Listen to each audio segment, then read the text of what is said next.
Living every day in your head for free. You can tap away, but I will not hear you scream. You can break the keys, spread your toxicity, your world outside reality. In your room, a little hideaway, but you let it through. Enough to go insane, living in the dark hasn't treated you well. You're building your own prison cell. Hey, wait, don't waste it on me. Spite, life's telling you, don't waste it on me. Did I brush you off? Is it your lack of friends? We never met, even if you pretend. Am I in your debt?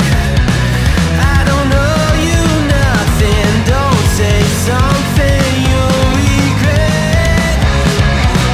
Hey, wait, don't waste it on me. Spite, life's telling you, don't waste it on me.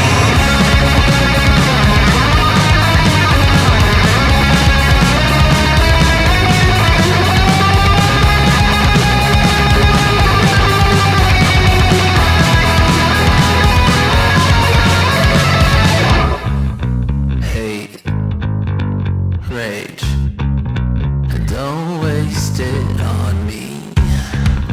Spite, life's telling you, don't waste it on me. Rage, don't waste it on me. Spite, life's telling you, don't waste it. I'm telling you, don't waste it. Life's telling you, don't waste it on me.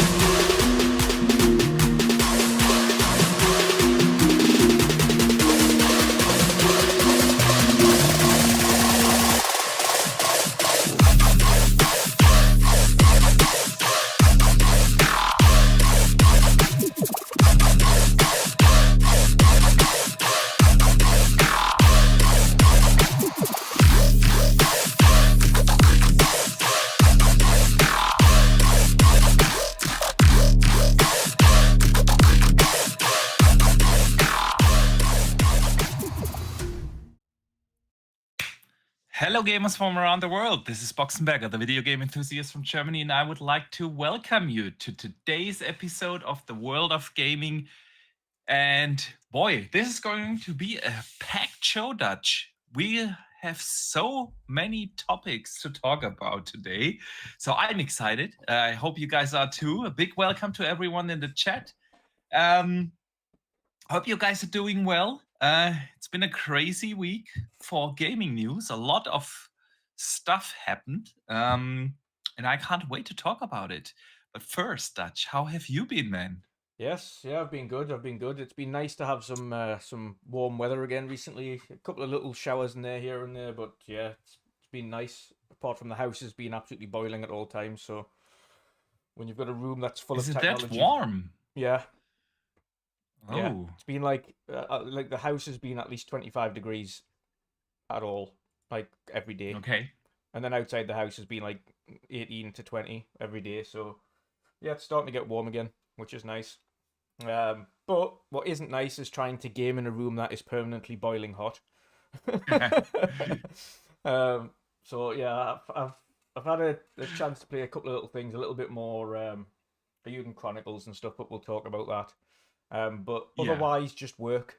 And I really need to get on top of a lot of things because Hellblade's coming out next week, and I'm going to be smashing that out. So yes. How about you, Boxy? Absolutely. How are you doing? Doing good, doing good. Been busy with work, been busy with gaming. We had a big kid's birthday party this week. My son turned 8 years old. So Yeah, I'm doing good, man. And I'm excited to be here today, along with you, of course, and our awesome community. So, again, a big welcome to you guys. And as always, you can vote in the chat what gameplay we're gonna watch today. Uh, we have multiple choices in there. Of course, Starfield is there. IUD Chronicles, Gears Hive Busters, and No Rest for the Wicked. So Indeed. put in your votes, and I see IUD Chronicles is leading so far. But we're gonna keep the poll up for just a little bit. But Dutch, Yes. of course, we wanted to start our podcast as always with the most important things, and Yes. that is the games we play, of course. So, guys in the chat, let us know what you have been playing, and of course, Dutch, what kept you busy in gaming? Yeah, just RPGs again. I feel like that's just my life. It's either JRPGs or RPGs, and that's pretty much how my Yeah. life ends up. So I've been playing IUD Chronicles 100 Heroes again, but I've also been playing. I went for and downloaded an older but remade version of Pokemon Diamond on the Switch, and I've been playing that from scratch as well. So I've been doing that. On top of that, as always, every Sunday get involved with Ace's community night. So this week we played a bit more Halo, and Sweet. played some Forza Horizon 5. So yeah, been playing those as well with the community, and that was awesome. And we had some custom Good games stuff. on Halo. So we had things like super fast acceleration, walking and running around like absolute morons trying to hit each other with hammers, or slowly trying to run around with rocket launchers and with low gravity, and just daft stuff you do with the community. So it was fun. It was fun, and I'll put that gameplay on a little bit later on my channel as well, so people can see some idiocy. Sweet. Sweet. What about you? So, yeah, what about me? I've been mostly playing IUD Chronicles, 100 Heroes. I am totally addicted. I love the game. It's so well done. Yeah. And it's it reminds me of the Suikoden days. We had those games, the early Final Fantasies, or of course, like games like The Secret of Western inspired RPGs and stuff like that. And it's so good. I know these turn-based JRPGs are really not everyone's cup of tea, and that's totally fine. But if you ever feel like checking one out, I feel this is a really good one to start, because it's really easy to get into. It feels almost too easy in the first couple of hours, but there are certain difficulty spikes coming where it gets a little bit more challenging, but never overwhelmingly difficult. But it's just super fun to play around with all these different characters. And I've seen a lot of people post about it. 100 heroes, that's so overwhelming. And but it really isn't. It isn't, because you don't they- have to collect all of the 100 heroes. It's yeah, entirely by exactly. choice. It's entirely by choice, and the game rewards you to collect all characters, but you don't have to check them out. And it's not like you open up the menu and you have 100 characters available. You kind of have to search them, and and you increase your possibilities how to arrange your party, and it's really, really good. So yeah, I absolutely love it. The music is great. Lots of diversity in the environments as well, and the story is actually really good. I thought it had a slow start, Yeah, you it know, does, yeah. where I was like, I don't know about the story. Where will this go? But it almost feels like 10 hours in or so. You realize, oh, I just finished basically the tutorial Yeah. area. Yeah. Well, it isn't. It's included, but it kind of feels that way because there's a certain break in the story, and after that, it is really, really good. So Yeah, man. IUD Chronicles, I've been absolutely loving that. Then, of course, I checked out the new patches first for Fallout 4 that dropped earlier this week. Great patch. It now gives you a lot of different options. Before they released the 60 FPS patch, but it was kind of broken on the Series X, where you toggled in between quality and performance and didn't really work. And now you have like multiple options you can choose between 30, 40, or 60 FPS, and in each of those modes you can then tell the game what to prioritize, quality or performance. And Fallout is really, really good now. It was good before, don't get me wrong, but in terms of like how it performs on the consoles. And Starfield actually got a very similar patch. So I jumped back in to Starfield. You get also the option to have 30, 40, 60 FPS, even uncapped frame rates, and then you can choose quality or visual quality or performance preferences.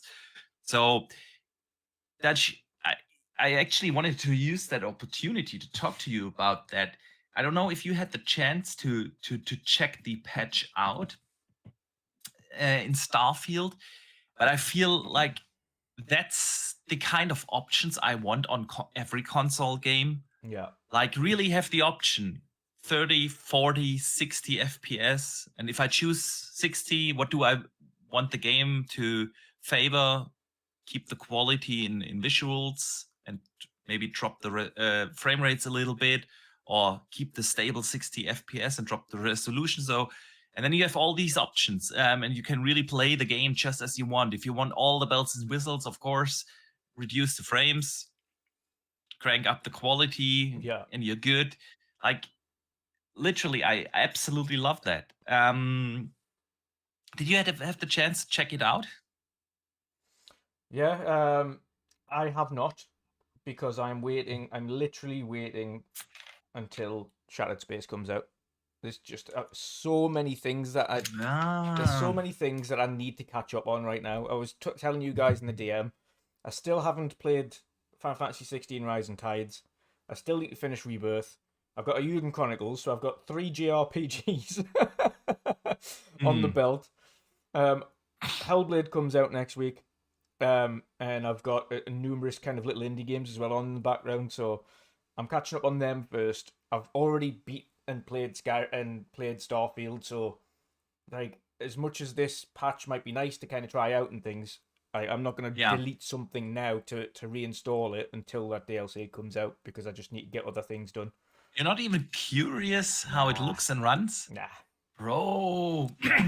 No, it's really, really good. And actually, to be honest, having played Fallout 4 over the past couple of weeks again, Yeah. and now jumping back into Starfield, it just shows me how much of an improvement Starfield Is over Fallout. is over Fallout. Yeah.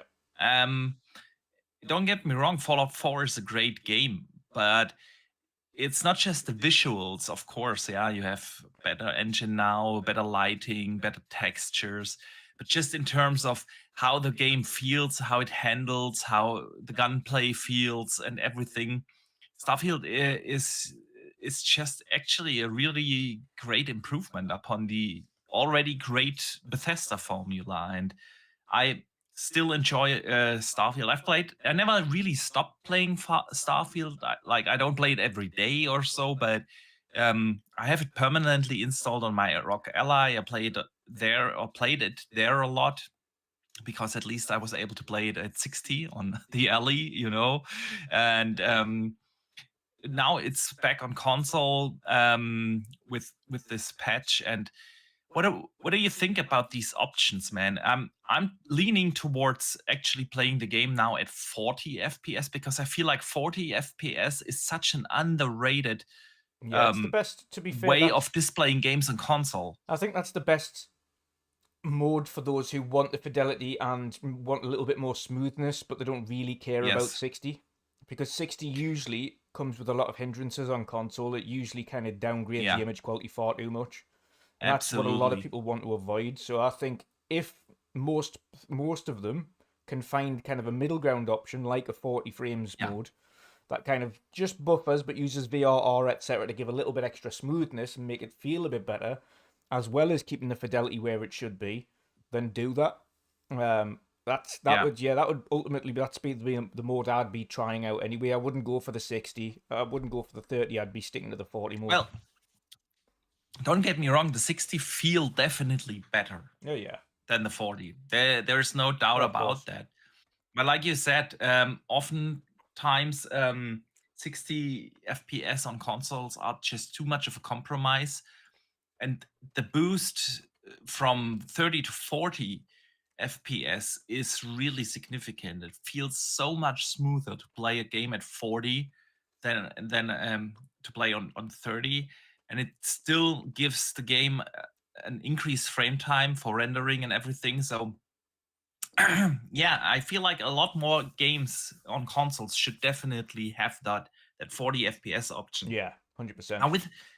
Now with Starfield in particular, I've been jumping back and forth in between 40 and 60, and obviously you can tell the difference, and it feels definitely better. And even at 60, the quality drop you get isn't that much. Not I that know noticeable. there's the Digital Foundry video out there that tells you things, but honestly, going back and forth, there's no big difference. You can tell that the resolution drop a little bit, but it still looks pretty sharp, and textures still look good and everything. So yeah. I think the problem with and this is no offense to Digital Foundry because they're doing what they're doing and it's content, etc. But I think the problem with the age of Digital Foundry, should we say, is that they hyperanalyze things that normal people would not look for. Like you don't realistically zoom in 300% into an image when you're playing it on anything. You don't. If you notice, literally the only way to notice image quality is, and the easiest way to notice image quality differences is playing a Switch. If you play a Switch on handheld versus you playing it on the TV, that is a difference in the visual quality. And the same can be said if you're trying to play a 1080p game on a 4K TV. You will notice the difference because it's just a blown up version of 1080. So you will notice that difference. But if you've got a 4K image or one that's been super sampled up to 4K and it's had all these kind of techniques and rendering things on a modern game, exactly, the only real way to see the difference is by zooming in 400%. Like, you're not really going to see it. So I think that the problem with the modern age is that people complain over things that they actually wouldn't have bothered complaining about in the past. I do agree. I mean, don't get me wrong. I really do enjoy the Digital Foundry videos. But at the very end of the day, sometimes the nitpicking that comes after the Digital Foundry analysis, like you said, nobody can tell that. Yeah. Like it's like that. I feel like in on Starfield here from like 300 feet. I'm like, I yeah, didn't notice that. It's in motion. So don't get me wrong. You can definitely notice in Starfield. Yeah. If you turn on the 60 FPS mode, you can tell the resolution drop and so on. But it's really not like in a game like Avatar or Final Fantasy VII Rebirth, where you turned on the 60 and it just got a blurry mess that was basically unplayable and made your eyes hurt. That's definitely not it. So yeah, I'm torn in between the 40 and the 60, and I really do love the update. Besides that, they have added city maps. Finally. And they are really well done. They don't just look gorgeous, but it's really helpful in finding like the next vendor or the next doctor and so on. Yeah. So yeah, man, Starfield is better than ever before. What do you think about this entire controversy I've seen online about, cool, but should have been there day one? If it wasn't ready day one and they sent it out to die on a mode that was absolutely shit, then you would have also been crying about it day one because the mode would have been shit and it wouldn't work properly. So I'd much rather they put out a game with a version of the game that works and it was fine. Let's face it, the 30 frames per second mode, the actual quality mode that came out at launch, was fine, and it worked enough to get a very good rating, and people enjoyed the game. So I'd rather they do that and then add a 60 frames mode when it's good and ready, than ship it out at launch and it's broken when they have a version of the game at 30 that runs perfectly fine. Like, that makes no sense. Like, if you've got a game that's ready, but the only mode that isn't is a performance mode, it's a free update anyway. Like, if people want to play it at 60 later down the line, then fine. Just have some patience. Or don't buy it until it's got 60 frames mode. Like, people don't have that though. They have FOMO for when games come out, so they're just like, I need to get it. I don't care if it's got 30.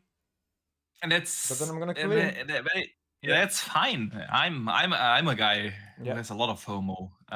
Same. But yeah, I mean, but I'll not complain listen, about it. Like, if I have FOMO for a game, I go in knowing full well, okay, well, at launch it doesn't have the 60 frames mode, it doesn't have this. It'll get added over time, but I'm going in full well knowing this is the package that I'm getting right now. But people get things with FOMO, knowing full well it doesn't have a 60 frames mode, complain that it doesn't have the 60 frames mode. Yeah, but generally, I feel like, unfortunately, we have gotten used to that. Yeah. That basically day one buyers are punished by getting unfinished games, broken games, or games with missing features. Like in this case, where you had the game only available at 30, and now 8-9 months later, you're finally able to play the game the way it was supposed to be played, you know. It's not just a Starfield thing. I think a lot of this what do you call it? Sentiment or negativity we see lately sometimes in gaming is because a lot of people got burned over the last 2 years. Yep. So many games came out broken, unfinished, or important stuff getting patched in later. You know what? When everyone has finished the game already, you know? And of course, me, though, that's Boxy, why for me. Hang on, let me finish my thought. And for me, I loved Starfield when it came out. It was still a great game. It was absolutely playable at 30, don't get me wrong. But of course, you wonder why wasn't it possible after all these years of development to have the 60 FPS available on console at launch? Yeah.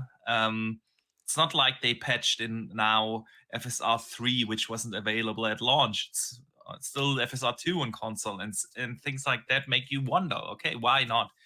But at the end, I'm happy that the game got the update, and it is phenomenal and runs really, really good now on consoles, and it will definitely help the game once Shattered Space comes out. So yeah, I'm also very much looking forward to that, by the way.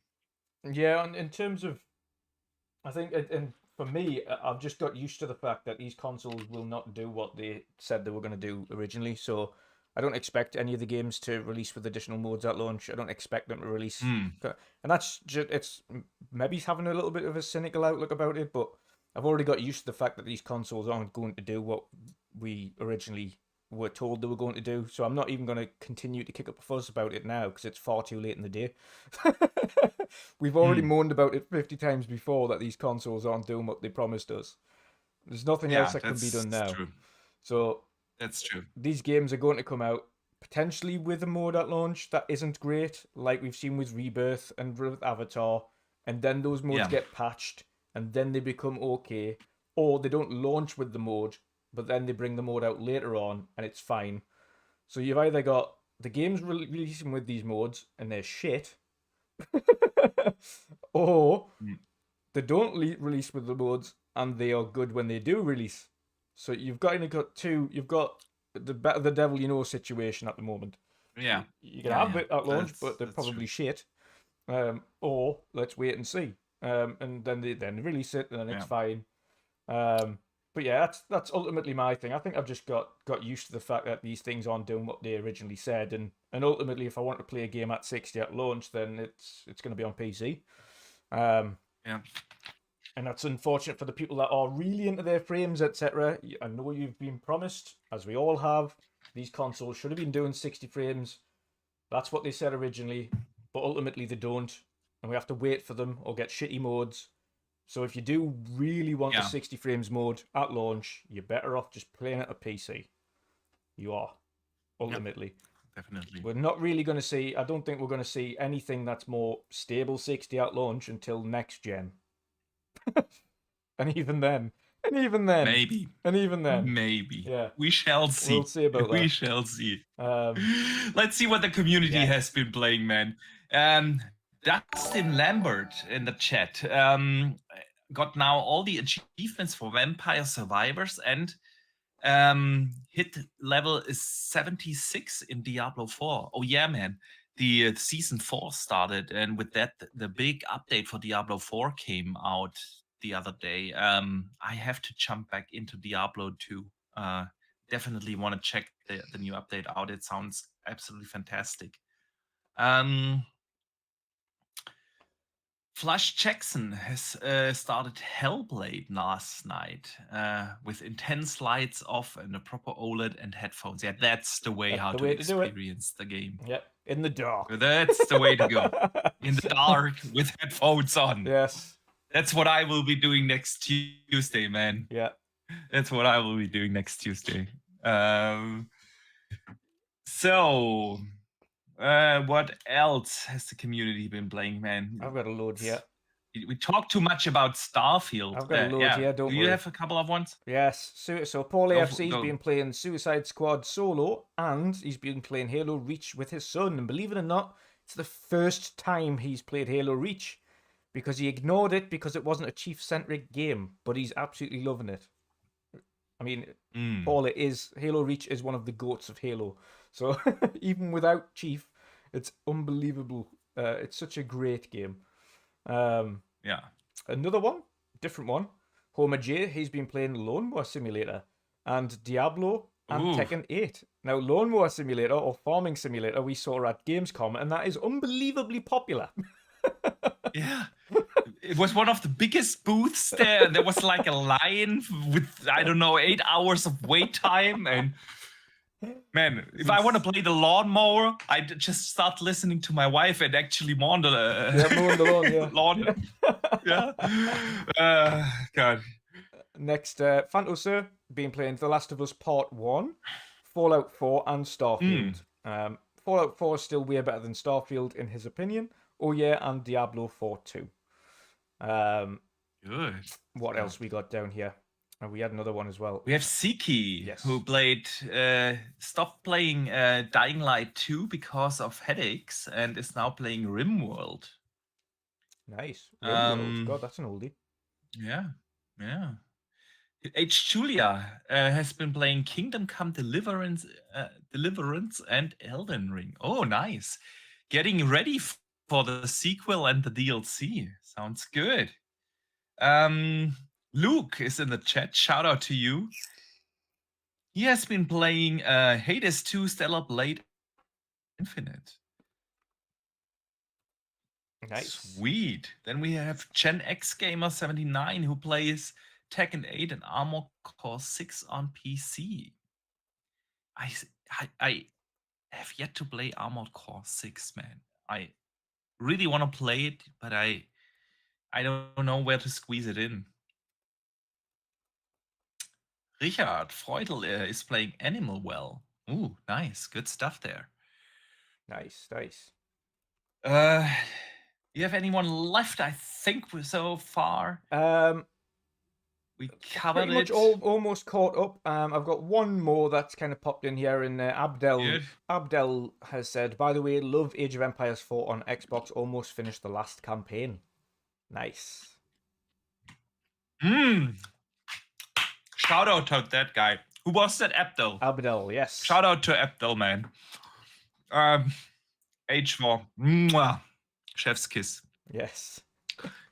Yeah, it's a great game to be fair. Love it. Yeah. We can end it. Actually, we should end the podcast now. Yeah, And just can't get any page better 4. than that. Oh dear me! I have had the Just play H4. yeah.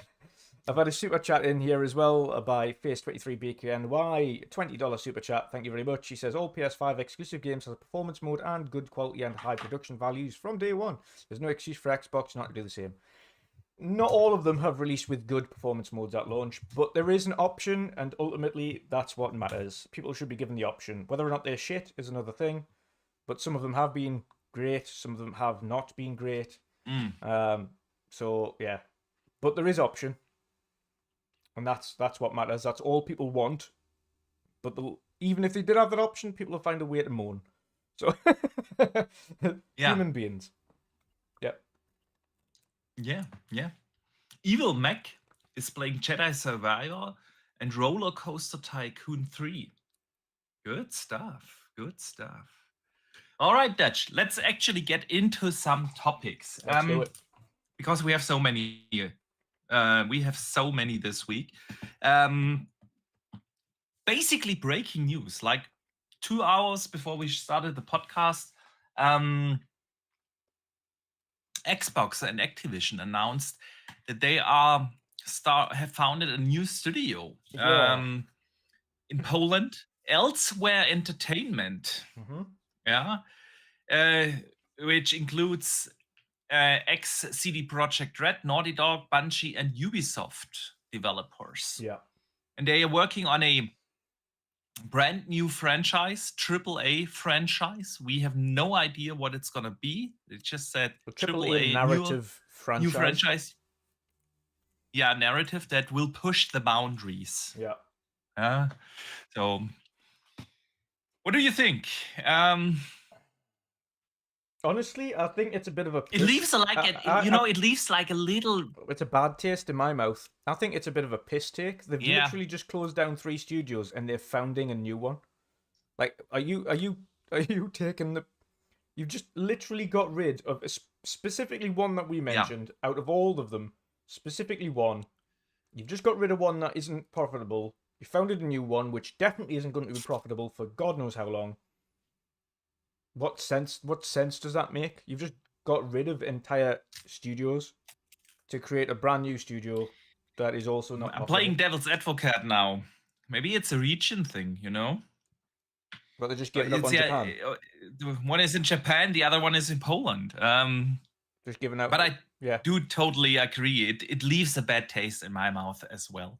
Like, literally a couple of days after you just shut down 4 studios or included the mobile one. One of them in the mobile one, Alpha Dog into the organization and shut down the others. You announce, we have this brand new studio making a AAA game, and you basically know that we are not gonna see this game for another 6 years, right?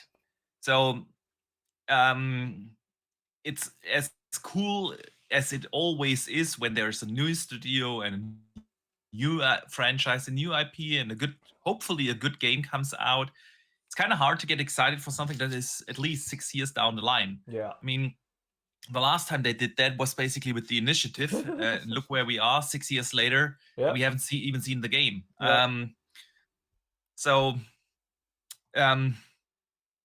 Yeah. It's based under Activision, though. Huh? Yes. That's strange. What's up with that smirk? That's strange. Outside of Blizzard, Activision themselves haven't really been known as the best or biggest of storytellers. Not in terms of a narrative perspective. Like an actual narrative game. Yeah.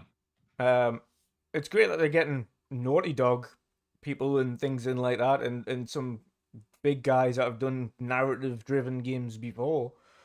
But I've heard this a lot from many of the studios they've created previously from Xbox, and we're yet to see any of these narrative-focused games see the light of day. So Yeah, at the minute I've just got a bad taste. I'm hardly trying to get positive about opening a brand new studio after 4 have went under, regardless of what kind of game it is. And I think it's until they've proven themselves, the same as the Initiative, they're a nothing studio. that and we've seen this with a lot of them, like even the big guys that have, oh well, I've moved on and I'm creating my own studio, and the big industry veterans, and then nothing, and then they do nothing. It's like you can be a veteran for as long as you like, but if you're not pumping out games or you're not creating something and nothing actually Yeah. sees the light of I day. totally get that. It's what I always say when people get excited about Amy Henning. Yeah. You know, it was like, okay, the last game she released was 15 years ago or so. Yeah. And yes, Uncharted was awesome, but yeah, show us that you can do that in a different environment than Naughty Dog, and you haven't released anything in more than a decade. Yeah. Yeah, I do get that. Although the studio itself sounds pretty awesome, I mean, Poland is an incredibly talented country when it comes to game development. Some of the best studios are based there. We have Warhorse Studios, and of course, CD Projekt Red is there. Some of the best Ubisoft studios are located there. So, and they hire a lot of those ex CD Projekt Red developers and so on. So yeah, of course I'm looking forward to see what it will be. But that's the thing. Yeah, it's gonna be a long time before we actually see what they are working on, and of course the timing again. You know, there's really there's really no need to announce this now when No. everyone is still mad about the closure, and it just automatically puts it like a bad taste in everyone's mouth. I imagine it's Almost an even everyone worse probably. taste. You've got to think about not just ours. Like to us, it doesn't come across well. Imagine that all of the developers have just been let go by like Tango specifically, Yeah. like that pretty much found out on the day, and even them, bless them, they're still working on releasing the physical version with limited games, with limited run games. They're still doing that, and they're still doing a final patch before the studio Yeah. closes down. So even now, they're still working. And imagine seeing that news today that Microsoft and Activision are founding a brand new AAA studio. Like, you'd be like, "Are you Yeah. taking the piss? Like, really? Why did we get closed down and you're starting a brand new studio that's single player driven and there's going to take at least 7-8 years to become anywhere near profitable? Mm. Like, what? Yeah. Ah, Again, if they would have waited for a couple of months until dust has settled, yeah. there would be a lot more excitement around this. Or maybe it's just Still after the good. showcase. Maybe it's after the showcase. Talk about it. After the showcase, a lot of the dust will be settled because Yeah. I have no doubt that this is going to be an awesome showcase this year. And I said this to you, I think 2 weeks ago or 3 weeks ago or so on the podcast. I feel like this year's showcase is going to be like a AAA showcase. Because if you think about all these AAA games that they have in development for so many years now, may it be Fable, may it be Perfect Dark, and so on. There are so many that have been cooking for so many years, 6-7+ years.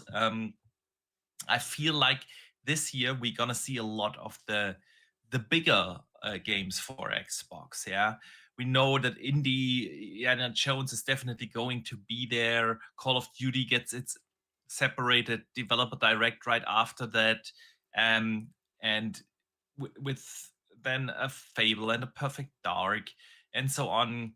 Doom, we're gonna talk about that a little later. I feel like this is gonna be a super exciting showcase. All the questionable business decisions aside, games wise, so it's in the near term future looking absolutely awesome, and gonna see a lot of good stuff there this year. So yeah, why not have waited with the announcement until after that? Yeah.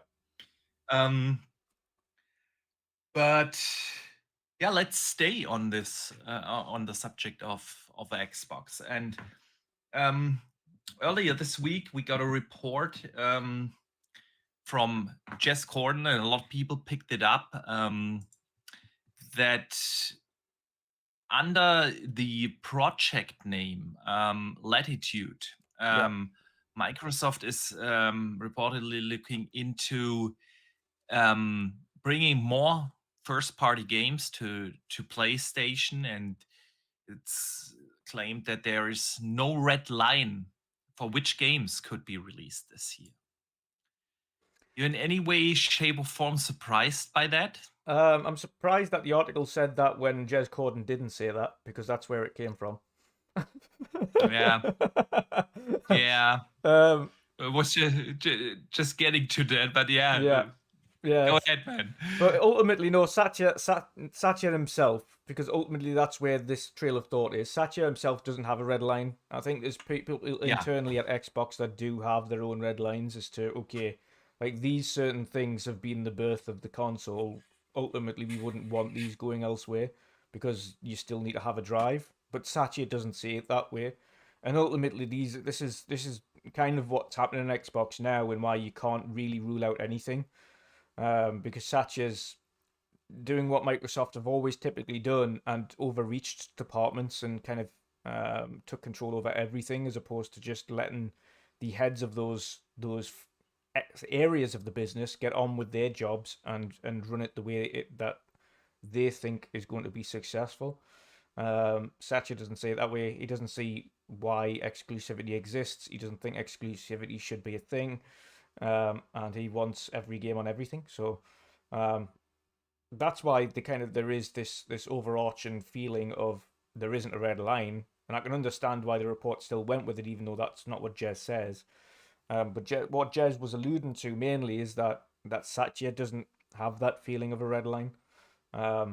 He doesn't understand that the way some internally at Xbox do, that there is red lines that you shouldn't cross. Like, if PlayStation started putting God of War and The Last of Us and everything else away, there would be absolute hell on. And rightfully so. These are franchises that ultimately birthed the console and where it was and where it is. So it shouldn't be that these franchises go elsewhere. Ultimately, if you keep your core franchises to yourself and you still create other brand new IPs that maybe go everywhere, that's an entirely different thing. If you're creating brand new IPs that go everywhere, fine, so be it, if that's what your third party rule is going to be. But ultimately, I still believe that core franchises, ones that help birth the console in the first place, should remain exclusive because it has an identity. Master Chief is Xbox. Xbox is Master Chief. Forza is Xbox. Xbox is Forza. Yeah. You know, it's these core franchises. Gears of War, for instance. I know they keep mentioning that going to PlayStation as well, but Gears is ultimately the one that, when Halo wasn't doing as great on the 360, and then Gears rose to prominence, Gears was the one that really pulled that 360 generation into one of their best, if not best, generations ever. Yeah. Because of the Gears of War franchise, and that is also a stable franchise and something that should remain exclusive. Same goes for PlayStation. Like, if any of these companies know it, ultimately, going forwards, if you want to make brand new IPs that aren't staple franchise and make them multi-plat, so be it. That's a business decision you'll be making there and then on IPs we've never played before. And that's an argument we can have all day long, but I think ultimately core franchises should remain core. Should remain just exclusive. Yeah, I do agree. I mean, and I will die on that hill. Yeah. I feel like exclusives give a platform, an ecosystem, an identity. And for Xbox, that has always been like Halo, Halo, Gears, and Forza. I mean, these franchises have been carrying them basically also through the entire Xbox One generation, you know, and exclusives are to some degree definitely important because of that. And when I talk about exclusives, I mean console exclusives, because we've seen that because Xbox has been doing the PC release thing for almost 10 years now. Like they started at, I think, in 2016 with Quantum Break. I want to say that was 2016, something like that. So 8 years long. And we've seen that for the most part, consoles and PC gamers really don't rival. So I have no problem with every game coming day one also to PC. That's really not the issue, because I feel like people either like to play on PC or on console. And yes, especially in the hardcore gamer scene, we've seen a lot of people switch from console now to PC. Yep. But in the overall market, yeah, people buy a console for a different reason than people buy a gaming PC. And that's just what it is. So I'm totally fine with that. On consoles, though, I'm always pro competition and having an identity of your console platform, and having a reason to invest into that particular ecosystem is just what increases the competition. And I feel like Sony has been lacking of competition for way too long. Yeah. And that's what I ultimately want. I want a strong Xbox and a strong PlayStation, because when they start to fight for our wallets, then that's when we benefit the most. And exclusives help there. Absolutely, they do. So I'm not really sold on this whole let's bring all games to PlayStation. And I, even with Satya in the company, I don't think that they will do that. Yep.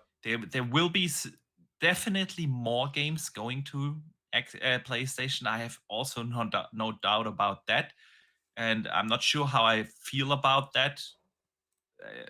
From the top of my head, I say I'm not particularly happy about it, because Xbox is now in a position, finally, after way too long, that they can compete with PlayStation again, just like they did in the early 360 days. Yeah. Where they had these absolute bangers as exclusives from the first parties, with the stable house power IPs, Halo 3, remember when that came out, and Gears 2, and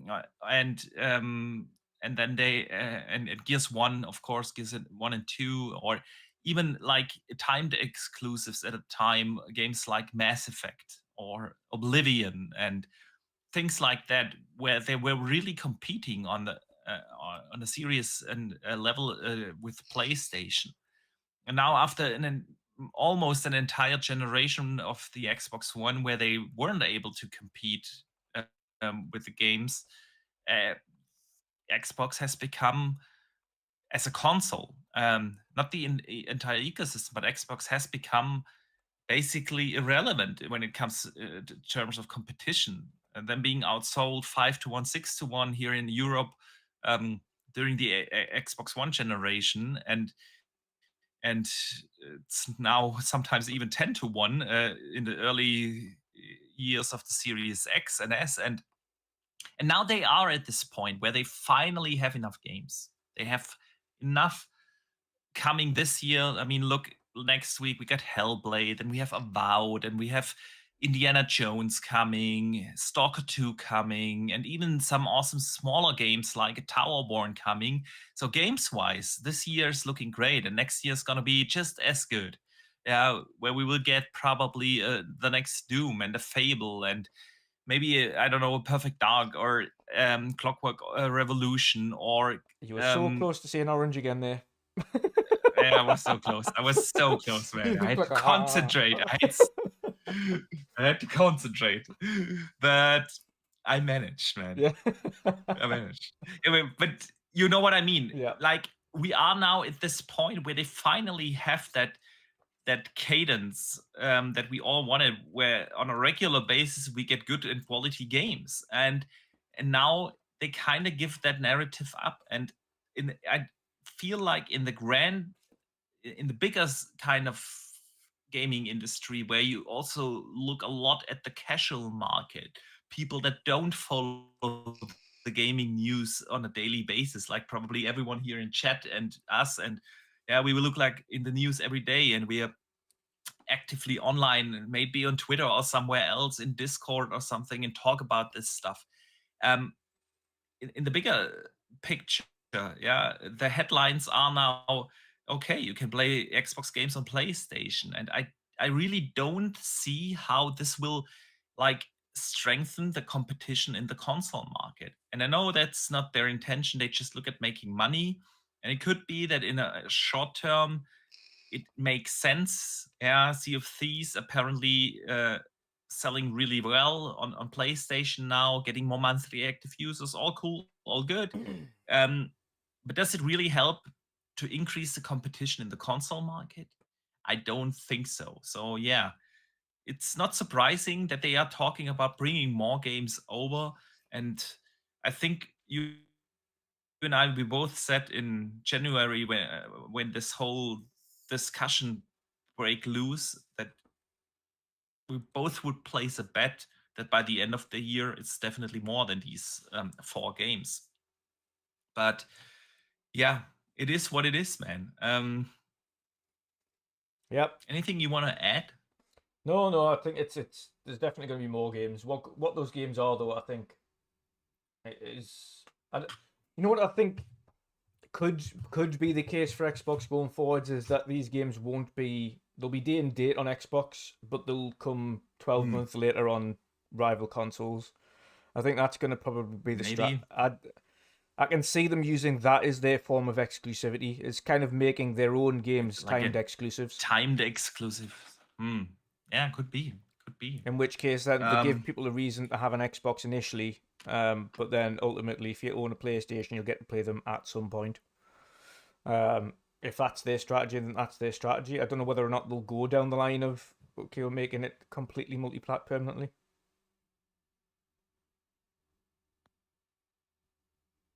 You're muted.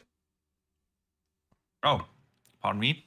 Yeah, we shall see where this goes. And yeah, again, I'm not surprised that they are thinking about bringing more games over, and maybe even bigger games. But it is what it is. I still hope and think that they are not bringing like everything over. Certain games will remain exclusives, or like you said, at least timed exclusives.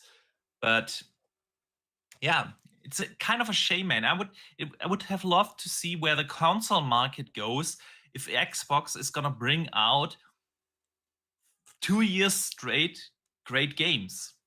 Yeah, 24 already looking awesome with, again, all those games.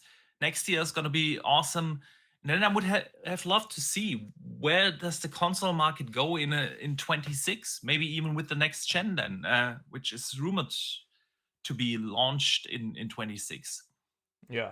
How would that generation do in terms of market share in the console space? You know, if there is no narrative about Xbox not having games, and let's be real, so far for this gen they didn't have games.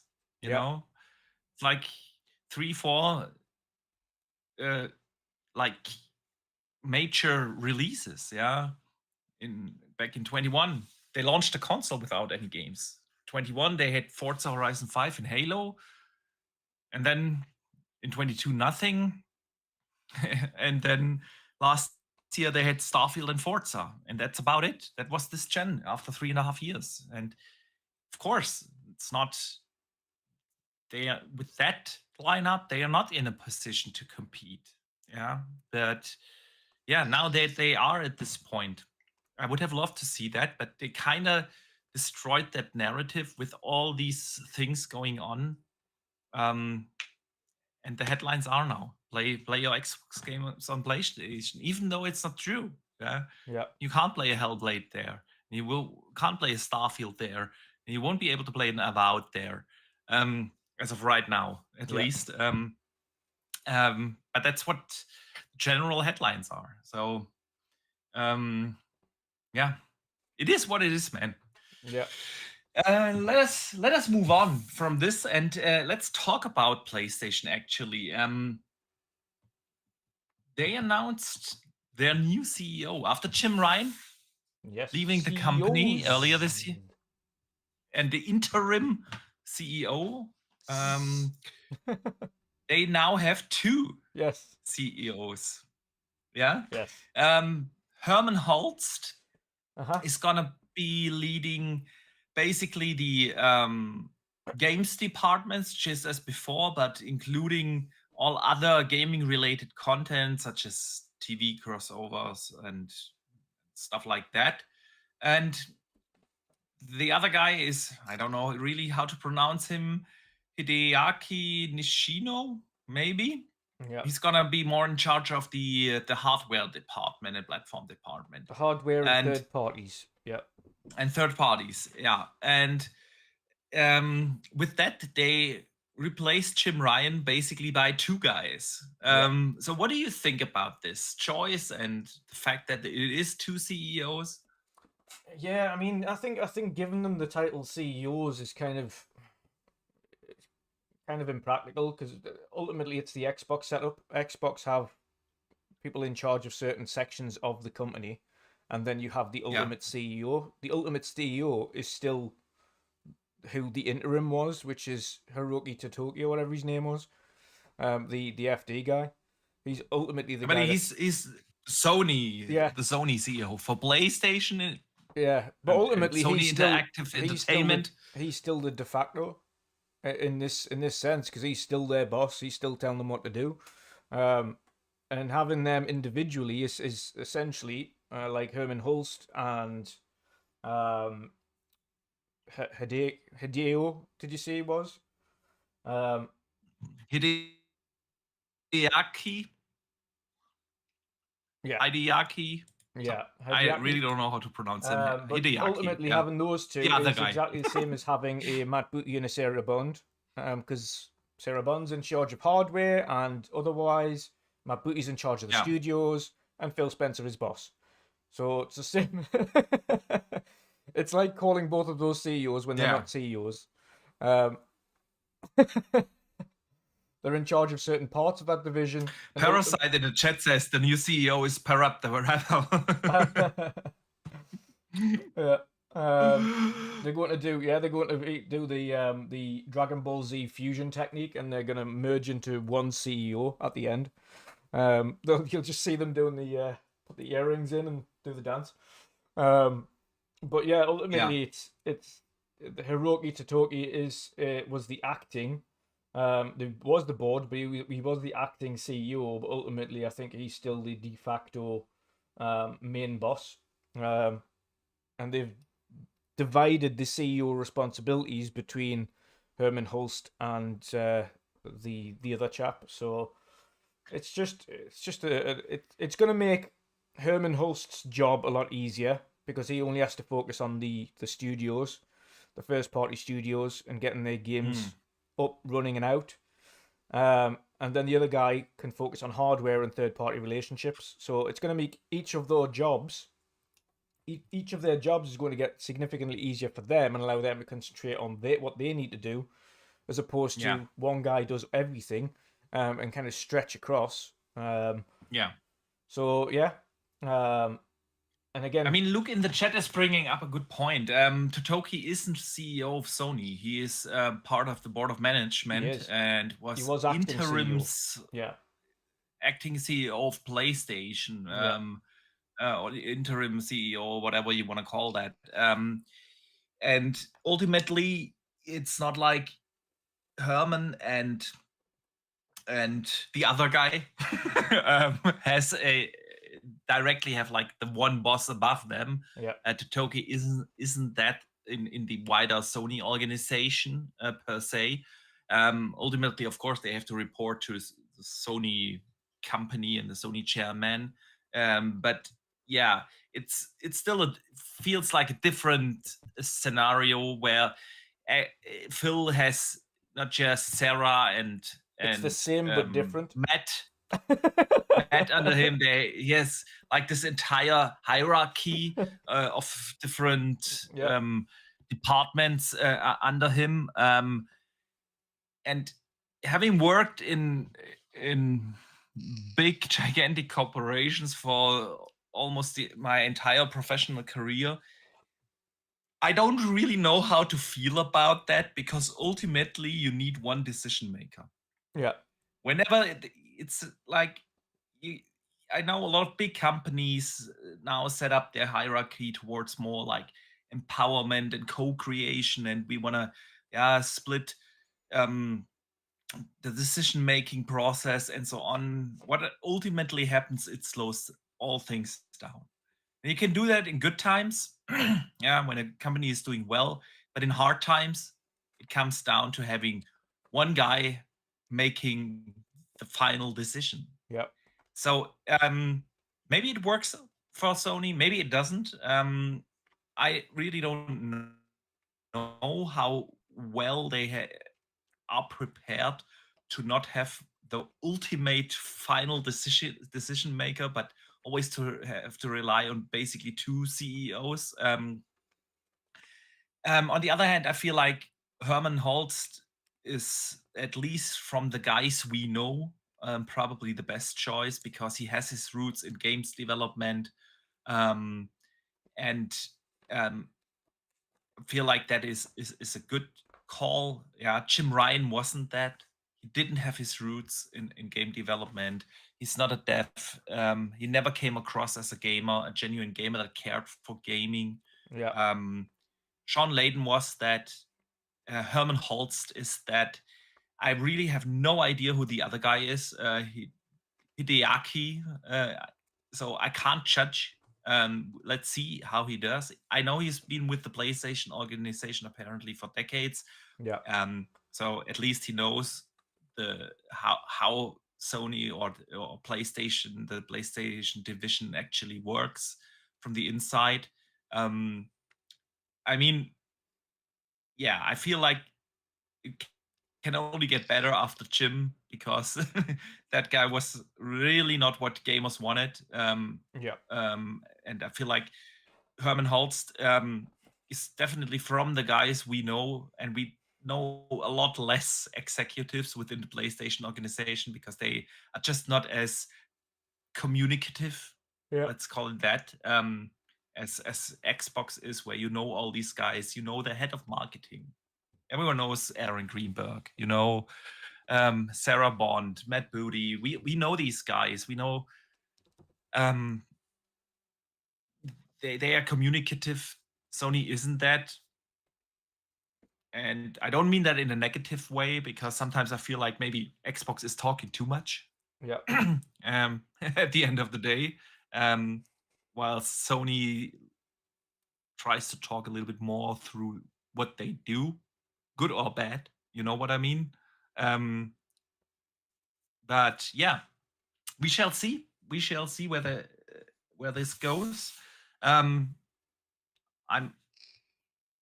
kind of glad for the PlayStation department that not a corporate guy from Sony came in, like Totoki was the interims. We've seen how he kind of talked about, okay, yeah, our studios, they are doing good jobs, but they have no idea how to run a business. And I feel like, of course, this will be pressure that will be put on those two new CEOs as well from the mother company. We need more growth, we need more revenue, we need this and that. But ultimately, Herman Holst, as a genuine gamer and game developer, you know, is in charge now of the content side of things. And I hope the other guy does just as good as a job on the platform side of things. So yeah, let's see where this goes. Let's stay on the subject of PlayStation real quick, because this was a big discussion point this week. We learned quite a few things about sales numbers from Sony. They reported like a 30% drop in console sales year over year. But they also reported 59 million console units shipped, which puts them basically on par with the live-to-date sales of the PlayStation 4, which was a very successful console for them. They're actually slightly But they tracking also, behind it now. yeah, super slightly though. So more or less rounded, they are basically on track. But they also talked about them wanting to focus less on sales numbers Yeah. and focus more on monthly active users. And guess who did that for what now? 7-8 years now? Yep. Xbox, where they stopped reporting console sales at all, and rather reported like monthly active users on the platform, and basically at least make that the public KPI to measure the success and healthiness of the platform. So what do you think about this debate? Because I have a lot to say, and I've seen a lot of people discussing this online. Why is Sony stopping to focus on sales numbers, focusing more on monthly active users? You think? I think because What's your take on all this? when it comes to sales numbers, it doesn't really give an actual clear picture of what's happening. Because Sony in the past used to tell people, what, okay, this is the shipped number of consoles. Shipped doesn't say anything. Okay, what's the sell-through of those shipped? Not only what is the sell-through, but how many of those sold-through units are actually being used. You could have 50 million sold-through units, but only 30 million of them are active and being used. In which case, then your user base isn't 50 million. Your user base is 30 million. You know, Yeah. so it doesn't give an actual clear picture, and I think Sony, as well as everybody else, are fully aware of that, which is why Microsoft haven't really focused on it either, because you might be able to sell 20, 30, 40 million units, but if those 20, 30, 40 million units aren't actively being used, and the MEBs have like half of those being used frequently, another half being used semi-frequently, and then the other section of it being used very rarely, that doesn't give a clearer picture of, okay, well, this is the active user base, because that isn't the case, which means the likelihood of saying, okay, we have 50 million customers we can sell to isn't realistic. Because the active user base isn't 50 million. Like, the active user base is the amount of people that are on there and actively playing games.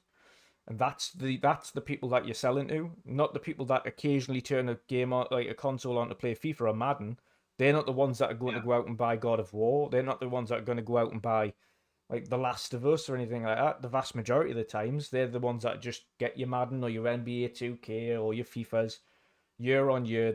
Your Call of Duties, that's the user base. So you can't really track what your entire user base is doing based on a sales metric. So monthly average users or monthly active users is a better metric to understand what your user base is and what to target. As well as when it comes to games tracking. Okay, we've sold X amount of units, but only, like, out of the 15 million sold units, only 5 million of them have got past the first chapter. Yeah. So what happened in that initial period of the game that turned people off the game? So it gives, like, that is a good understanding as to what your monthly active users, the monthly basically the MAU is every month per game, per machine, whatever it is. That gives a better metric as to what's going right, what's going wrong, as opposed to what a sales figure. A sales figure is nothing. You can sell somebody anything. It doesn't mean they're gonna, like, if I sold you a watch, it doesn't mean you're gonna wear it. Yeah. There's no guarantees, and there's no guarantees you're gonna use it. It's the same if you're given with everything. To be honest, and this, we've been seeing this as well. The likes of Netflix, Disney Plus, none of them report how many users they've got now. They stopped ages ago. Like, it's very rare that they go out and sell. The vast majority of times, the only time you hear them talking about numbers is when a hit show comes up and they go, we've had 60 million views in the first 24 hours. We've had 100 million views, and this is our most successful TV show to date. It's had 100 million people watching the entire series. Like, that's when they'll talk about users, because that's engagement. This is how we measure success. It's the amount of people that have actually watched it or actually done it.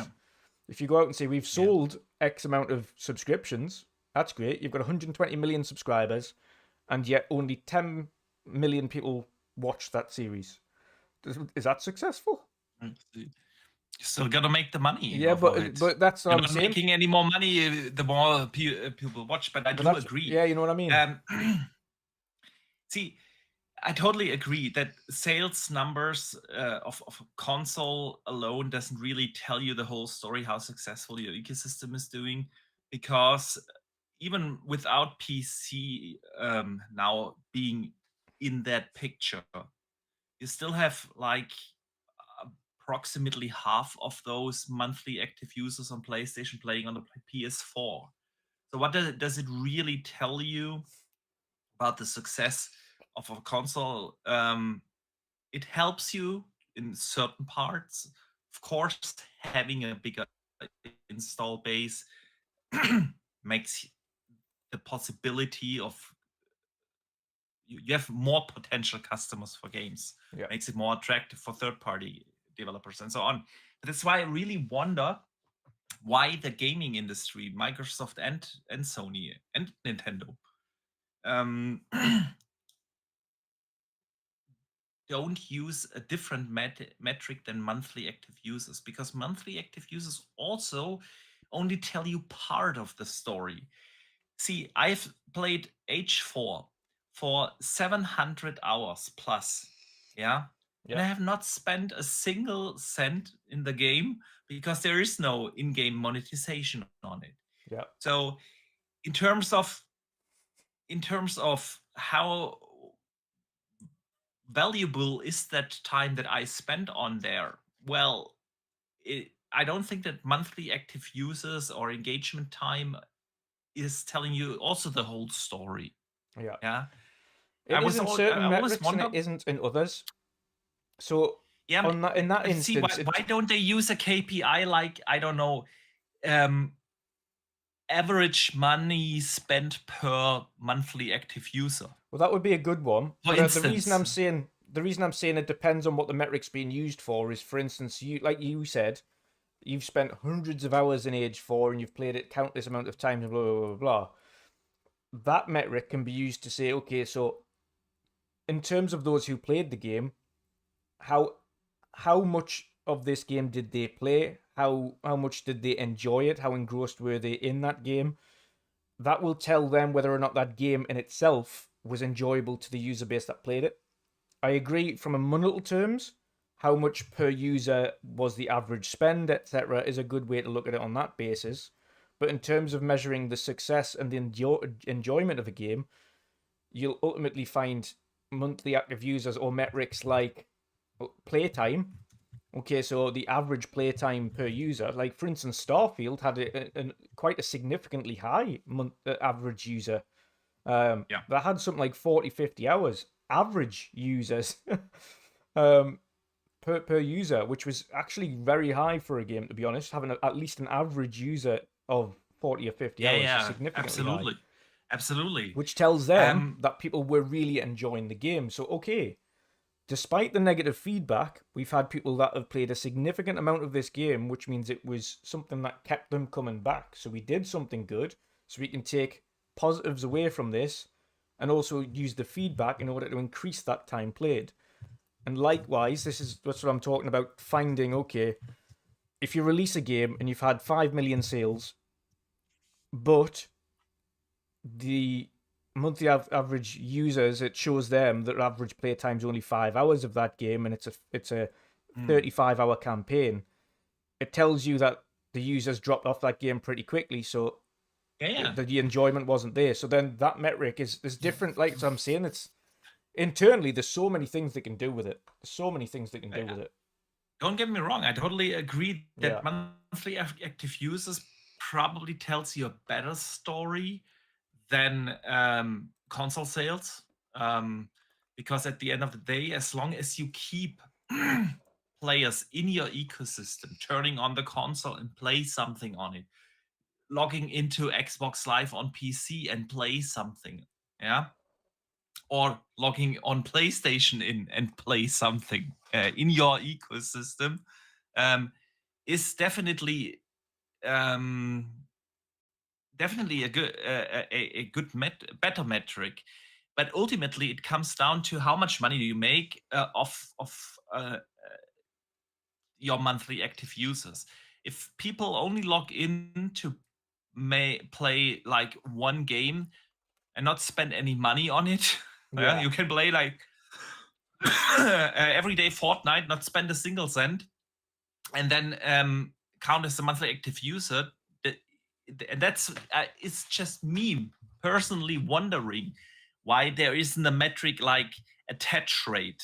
Yeah, how many games per monthly active users are sold, or um, yeah, wouldn't count for like microtransaction stuff. And we know that a lot of the revenue generated now in gaming is through in-game monetization. Yeah, but that's why I said like money spent per monthly active user is probably the healthiest way to look at okay, how well are we doing on the business side of things. It's just me, yeah, wondering why they don't report something like that, because we know, for instance, that the attach rate, the games bought per console owner is way higher on the Xbox side of things than on PlayStation, because PlayStation is also the casual machine, the guys that buy like the FIFA and the Call of Duty every year and nothing else. Yeah, those kind of gamers are way higher on PlayStation side of things than on the Xbox side of things, where there are less casuals, more hardcores, because the casuals probably don't even know that the console exists. You know what I mean? And yeah, so at the end of the day, isn't that the metric that you're interested in? Okay, how much do people spend in our ecosystem? Maybe be through a subscription, through game purchases or in-game purchases, you know.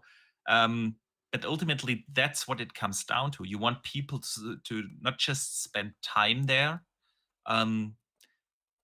but to actually, you know, spend money in your ecosystem.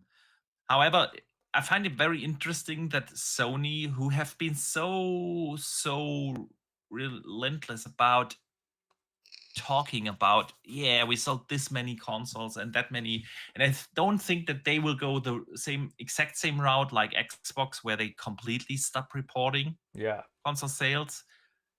But to come out now and say, okay, we want to focus way more on the monthly active users thing, just tells me personally, okay, hey, they take PC now way more serious, and that's how they prepare everyone. Like, okay, the next time a big game comes out, we will launch day one on PC, and it doesn't matter, because at the end of the day, the important thing to brag about is monthly active users, and you have to put in the PC players there as well.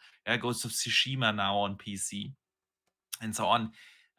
You want to report all those players as well, and you can't do that if you just report like console sales. Yeah, so it just tells me that PlayStation is also way more serious now, especially after the big success of a Helldivers 2. Yeah, where they've seen, okay, if we release a game also on PC, it can go viral, because that's basically what happened with Helldivers. Yeah. It kind of went viral on PC, and we've seen the numbers. Yeah, the vast majority of game sales was on PC, not on console. They reported like it broke the God of War record and shipped, what was it? Hang on, where do we have it? 12 million copies in 12 weeks. That record was held by God of War Ragnarok, which approximately did 11 million, 11 point something million in the same time. And so it's the best-selling game, because of the multi-platform release, PC and console. And of course, they want to count all those I don't know exactly 10 million Steam players of Hellblade as well. Helldivers. Yeah. Too many games that Hell. have hell.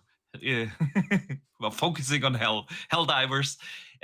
Yeah, the Helldivers players on PC. You want to report those numbers as well. Yeah, that's why they had this entire disaster where they wanted people to force people into logging into PlayStation Network, because let us report those numbers as being active monthly users in our ecosystem. And again, I double down on that, and I would place a bet that whatever the next big PlayStation first-party game is, and if it's a single-player third-person action adventure, the next Naughty Dog game, whatever the next bigger first-party release is, will also come day and date to Game Pass PC. Man, I'm confused today. You know what I mean? Yeah. I've no doubt, because everything that Sony has been doing as of late all points towards that direction. Let's bring in the PC players as well. Yeah. And them talking about, okay, let's report on monthly active users is just another way to say, okay, we really need to focus on that. Yeah. Yeah. I think ultimately what PlayStation realizes is that console sales don't translate into unit sales for games. They're just, to them, it doesn't, and it hasn't. It hasn't, like, they've, especially last generation, if you have a look at it, and that's what Jim Ryan. I'm getting mixed up now. Must be a virus. Phil here, Ryan man. and Jim Spencer. Yeah. That's why, like, last generation, when Sony had 120 million units, or almost 130 million units, and they were selling games at 10 million, and you were like, it's great that they sold 10 million units, but they have 120 million like consoles to sell to, so the sell through and the attach rate it's only 1 in 12. Like, it's not really big translation into your user base, and ultimately, Sony will be realizing this now and thinking, you know what it is. And Square Enix have obviously realized it, because Square Enix are going away from having exclusivity agreements, and they want to kind of pull back and be a complete multi-plat developer again. Because having 50 million units or having 30 million units or 120 million, it really doesn't matter how many units you've got. It doesn't actually translate into sales. None of it matters. It really doesn't, because there's no guarantee that anybody on that platform will pick the game up and play it anyway. So the actual metric of how much sales in terms of hardware units you've sold is irrelevant. It's irrelevant. It's how many active users, and how many of those active users are spending money frequently. That's when you're going to know who's going to buy a game. And those are the ones that ultimately, okay, so out of these 120, only 60 million of those are actively purchasing content frequently. So that's our target. That's the area that we should be kind of focusing against, right? We have 60 active spenders on our platform, 60 million active spenders. That is our audience, not the 120. That's like a Fugazi. It's like, oh, we've got 120 million units. Great. And how many of those are being frequently used and actually buy things on it? Like that's why month of active users, or maybe even you're breaking it down further, how much is spent per active user translates into a higher sales frequency. And then you're breaking it down into types of games that are more popular on each platforms and things like that. And then you'll know kind of what areas to target, so on and so forth. But yeah, it's the sales ultimately sales figures, they just don't tell the full story. And I'm a salesman anyway, so I know from my day-to-day job I can sell, and I do corporate energy, so I'd sell big to big businesses and corporations and things like that. But if you buy an empty unit, and that empty unit's only using say $100 of energy a year, versus another unit that's using $10 million of energy per year, and I sell both of those, is that true reflection of which one's going to be a sale? Like, they're both sales at the end of the day, but which one's actually got value? It's not the $100. That one doesn't have any value. That doesn't mean anything to the business. That's cost me time more than anything. The $10 million sale, however, on the other hand, the one that has value and is consuming a lot, that's the one that is worth something. And ultimately, that's how it is in any sales business. You can sell a shipped unit to somebody, but if that shipped unit's not being used or rarely gets used, that's valueless. It's just an empty box that's sitting doing nothing. Whereas there's another one, and that unit has significant consumption or is being used frequently and a lot, and they're always doing things and always requiring assistance and always needing games. That's the value. That's the one that you're trying to target. And it's just the same with everything. It's the same with everything. Same with mobile phones. You can sell as many mobile phones as you like, but if that person doesn't buy loads of accessories for it or buys loads of things on the phone or does, that's all it is. It makes no difference. What value is it to them? So their monthly active users is the better way to look at it, but ultimately it's breaking that monthly active user thing down to how many of those monthly active users are frequent spenders and how many of those aren't. And then you can tailor your proposition to that. Agree. So yeah, let's see how Sony is going to handle the day and date to PC kind of thing. They're definitely aiming to grow the monthly active users, not just the console install base. But yeah, let's move away from Sony real quick. Or in a way, we stay with Sony, but let's talk about Square Enix. Now, their stock price dropped nearly 16% this week after a very underwhelming financial report. And obviously, that has a lot to do with their heavy hitters, Final Fantasy VII Rebirth and Final Fantasy 16, not performing as well as they were hoping. They overpromised and didn't sell as many units as intended. And so they announced a change in strategy that they will make all their AAA games now aggressively multi-platform for all systems, and they have a very aggressive business plan to sell a lot more, and obviously they want to abandon the money-headed AAA releases. I mean, they probably still got a fair amount of money from Sony for making the game exclusive to PlayStation, but then not selling enough units and losing all that money by not bringing your games to PC and day and date to PC and to Xbox and Switch. Is something that they are going to change. So what do you think about this strong shift in strategy? Because it's about Square was one of the it's about fucking time. There is, indeed. and I'm going to say this, and this isn't just Square Enix, but every third party. There is absolutely 0 point, apart from a little cash bumper up front. There was 0 point in platform exclusivity. Microsoft realized that a long time ago. The last time they did a platform exclusive third party, not second party, where they're essentially part funding and helping build the game. That's a different story.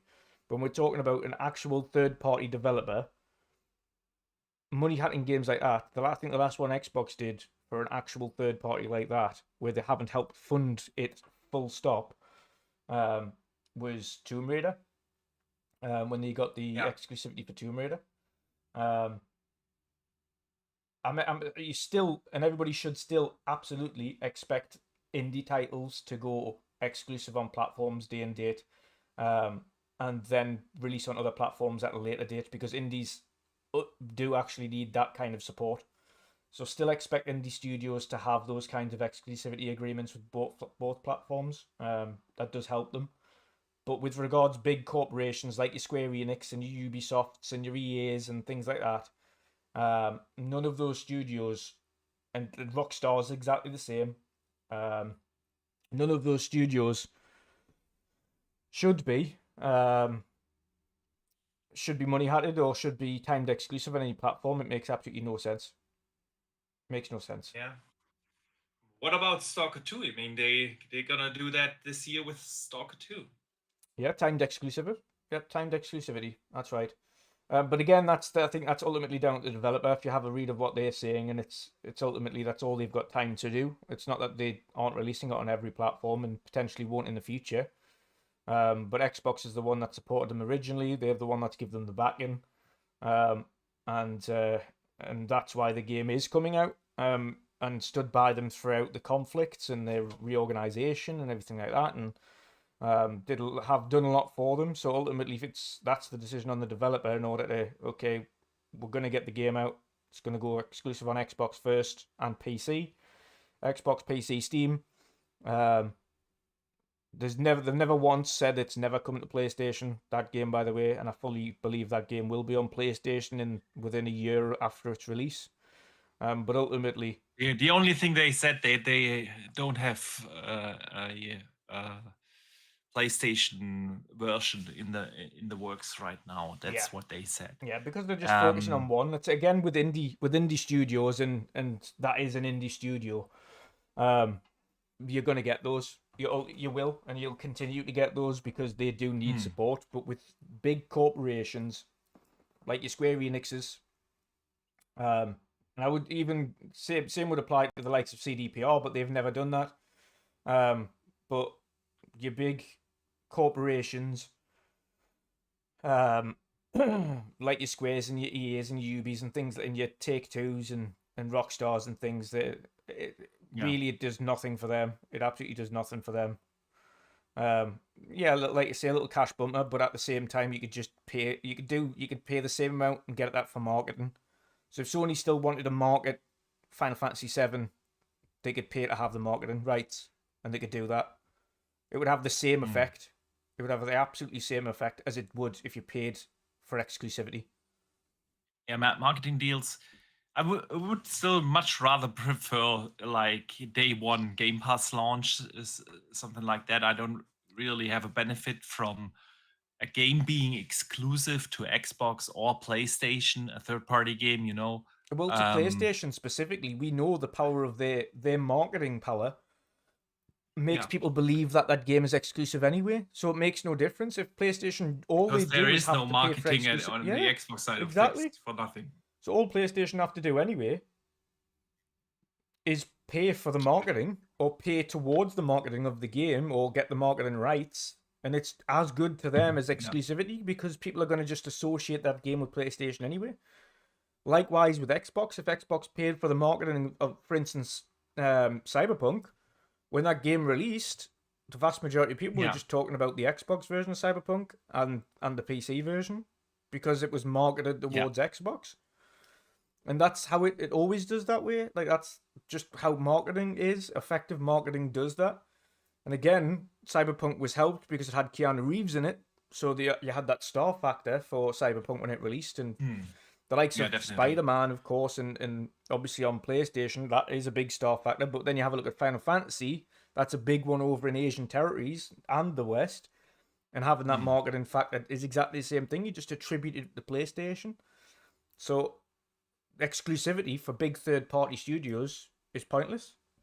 All you have to do is pay for marketing, and you get the same effect. See, I'm also glad that they are moving away from that approach.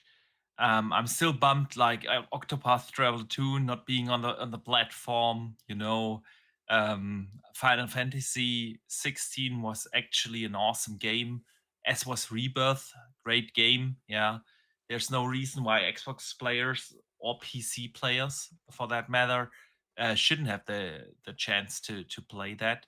And obviously, in an age where even console manufacturers start to put their first party games on the rival platform, and Sony, a company who was like really, this is our value proposition. The console is our value proposition to the customers. This is where you get the exclusive games opens that up to being basically a multi-platform, excluding of course other consoles, but going to PC and providing their games to a much larger potential customer base. It really doesn't make any sense for like you said, any third-party publisher to follow that route and release a game just on one platform. So yeah, I do hope, man, that we will see Final Fantasy remake, pardon me, the remakes and Rebirth, as well as Final Fantasy 16 eventually There's coming. mountains of Square games that aren't on Xbox. Mountains. Yeah, I know. Like I said, still waiting for Octopath Traveler. I mean, they have announced it for this year. It's supposed to come this year, but we're still waiting. I mean, we have IUD Chronicles now, so Yep. probably doesn't matter right now. But And we need to you stress know what this I again mean. for people who are waiting for an Octopath Traveler 2 on Xbox or anything like that, and you haven't played IUD Chronicles, play IUD Chronicles. Oh yeah, definitely. IUD is awesome, man. IUD, love it. Anyways, so do you think we will see? I think, I mean, for the most part, it's Final Fantasy what people want on PC and Xbox, of course. Yeah. Do you think there's a chance that with this new, they called it aggressive business plan, Square is now working actively on an Xbox and PC version? I mean, PC was highly likely to come anyway, at least for Rebirth, because Remake also made it to PC eventually. So we were always expecting Rebirth to come to PC at some point.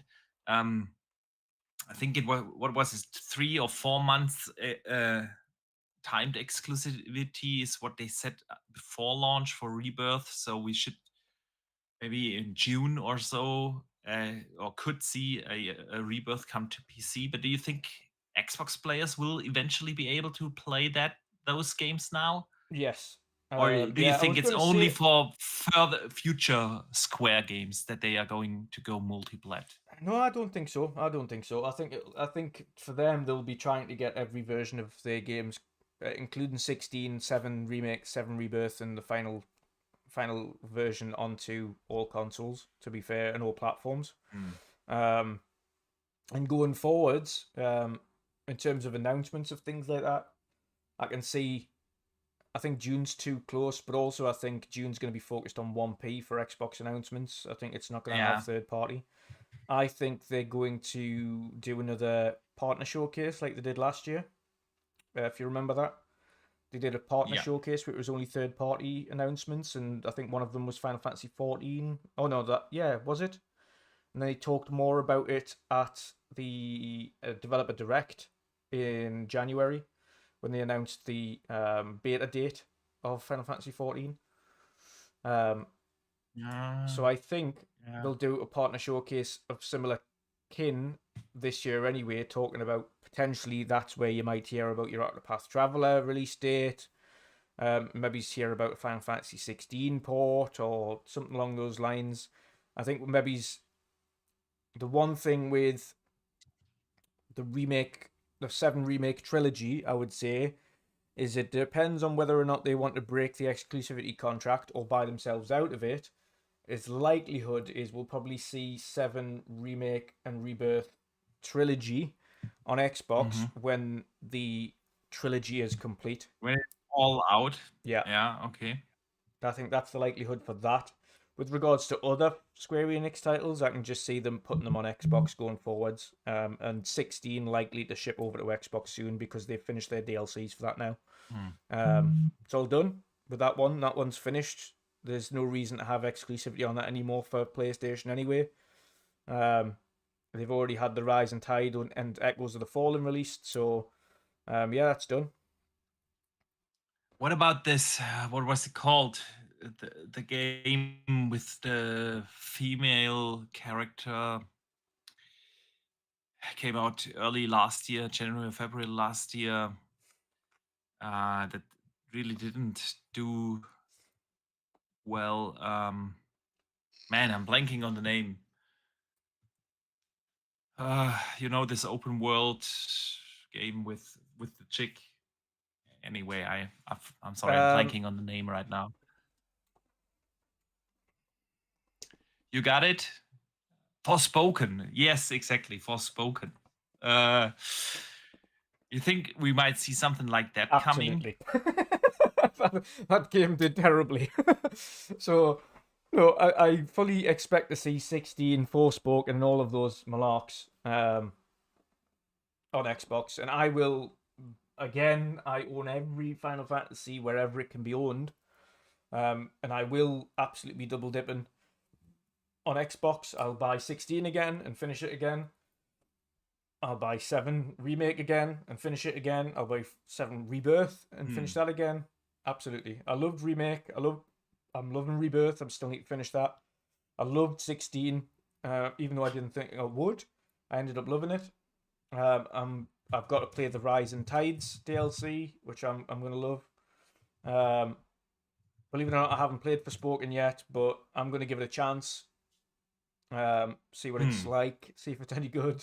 I know people thought the protagonist was annoying, and some of the wording was annoying, but ultimately I think a lot of people after the fact have said the gameplay in itself is all right actually. So I'm not going to shout on it until I've played it.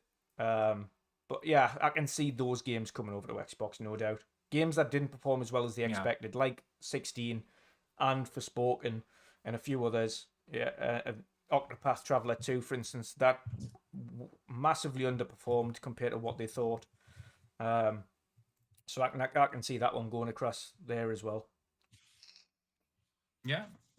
And I see in the chat a lot of love for Final Fantasy 16, man. Yes. Which is well deserved. 16 was a very, very good Final Fantasy. Probably not the best ever, but it's definitely It was up like there. Game of Thrones meet Final Fantasy.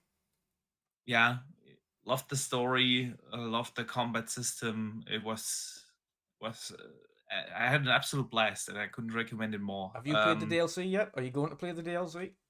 The first DLC, the very short one that was Yes. only like 2 hours long, I played that. I didn't play the second yet. Yes. So you're same as me. Then we need to play the second one. Rising Yeah, Tides yeah, is meant to be quite absolutely. big, and it's apparently that's got a good little boss battle in it as well. Yeah, yeah.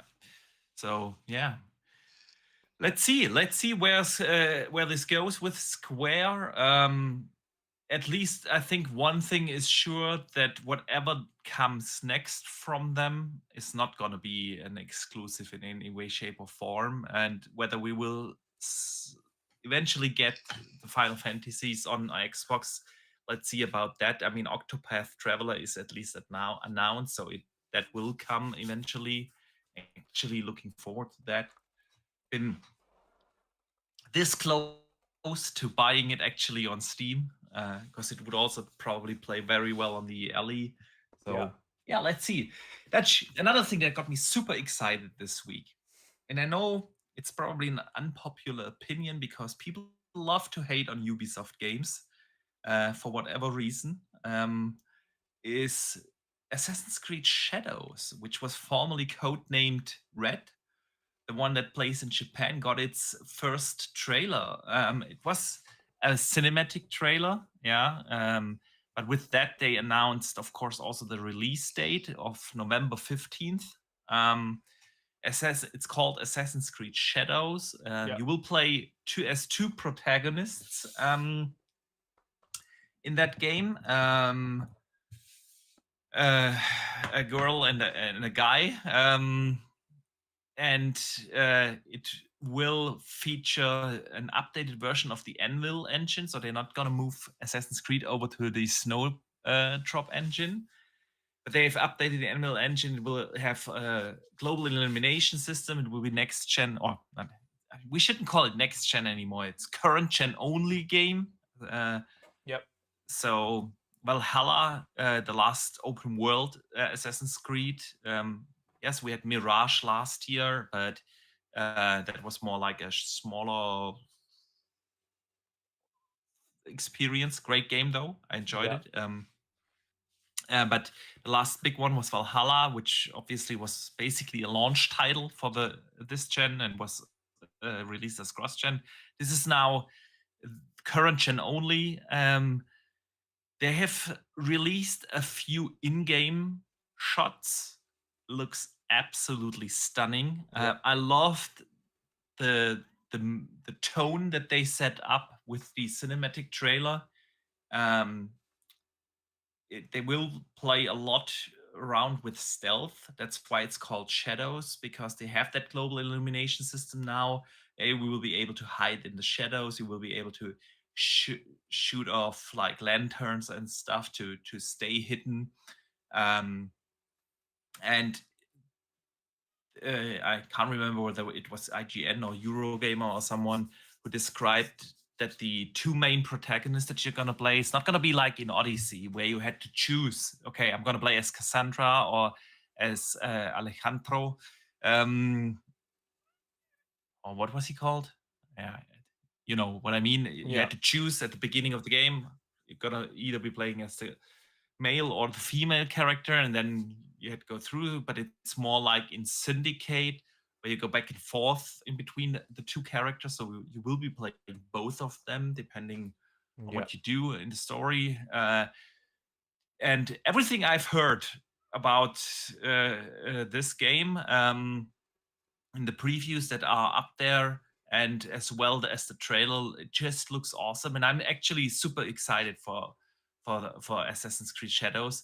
I like Ubisoft games. I know I said it in the beginning. A lot of people love to hate on Ubisoft. How, yeah, right. Fahim in the chat says Alexis was his name in Odyssey. Sorry. Yep. And Ivor was the name of the protagonists in Valhalla. Yeah. And it was so, yeah, people really seem to love to hate on Ubisoft games, but when I look at most Ubisoft games of the last 3-4 years, they have released some awesome games, man. Like, and yes, a lot of them are open world games, but within that open world formula, that they kind of try to stir things up. Watch Dogs 3 was a very different game than an Assassin's Creed, and Far Cry 6 was an amazing sandbox game. And yes, there are certain things in an open world game that are just what people call the Ubisoft formula. However, a lot of those systems just make sense in an open world video game. Yeah. You know, they have been proven to be fun mechanics, so I don't really have an issue with certain things being in that game. Avatar was also a very different open world game, and not just because you played it first person. You do that as well in Far Cry or so, but with the parkour system that they have and everything, I feel like they've done a good job in introducing open world games. Does Ubisoft have their misses? Absolutely.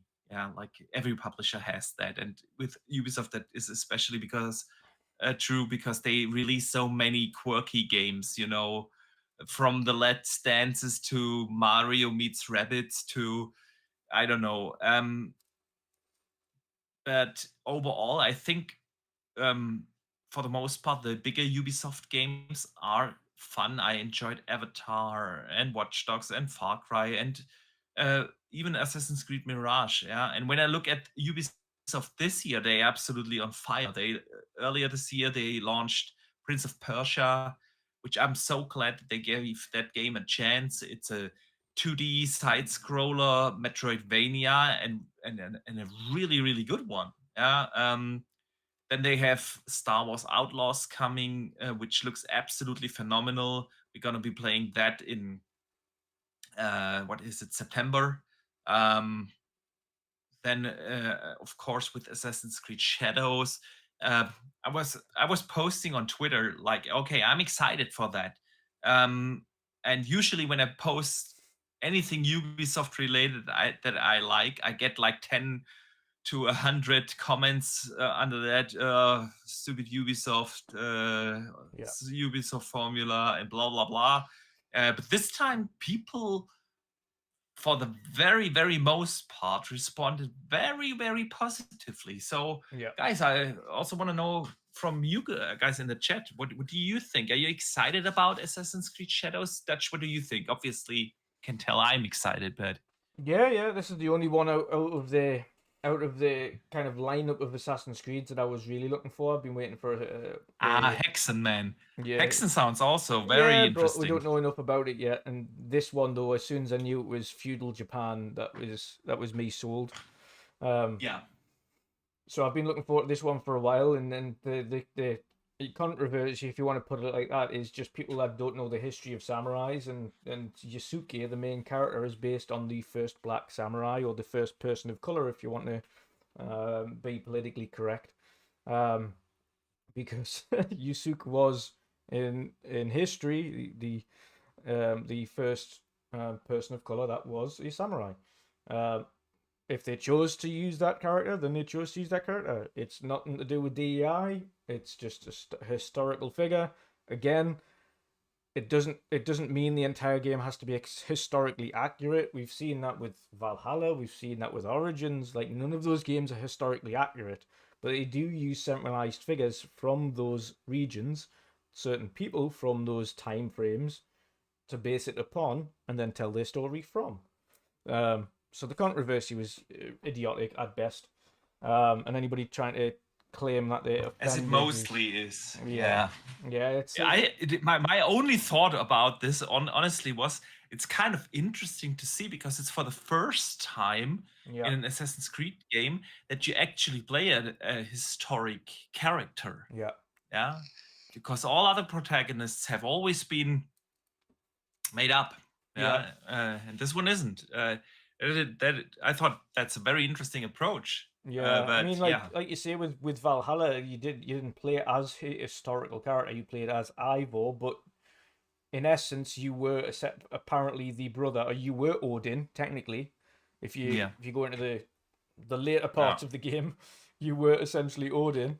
But ultimately, you didn't play as a historical character. Yusuke is a historical person. But that aside, no, the game looks great. I'm not going to get hyper excited about the cinematic trailer, because they had the same kind of awesome looking cinematic trailer for Valhalla that made it look hyper aggressive and like these, like, Odin is with us, and remember the big eagle fly, like the crows flying over, and the big war battles and things like that. And then the game had kind of some sections like that, but wasn't really like that at all. So, by the way, the eagle is gone. There's no bird eye view thing that you can use. And as it will be interesting to see. What makes sense. I also read that there is this animation sequence when you unlock a tower. And it zooms out and the camera flies around you. Like, every time I do that in an Assassin's Creed game, it never gets old. It never gets old. And this is gone. This, circle camera animation thing. But no, hopefully then, if they've got rid of those, the Animus is gone. Please, God. I hope so. You're muted.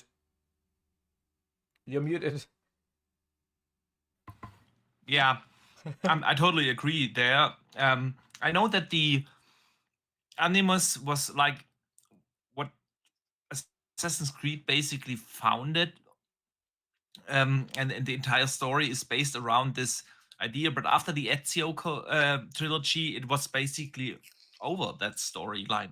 And then they always squeezed that in, and I really do love the open world RPG Assassin's Creeds. Origin was great. Odyssey is still my favorite. I even enjoyed Valhalla, even though a lot of people didn't. But the modern day storyline in those games is just so irrelevant. It takes you out of the game.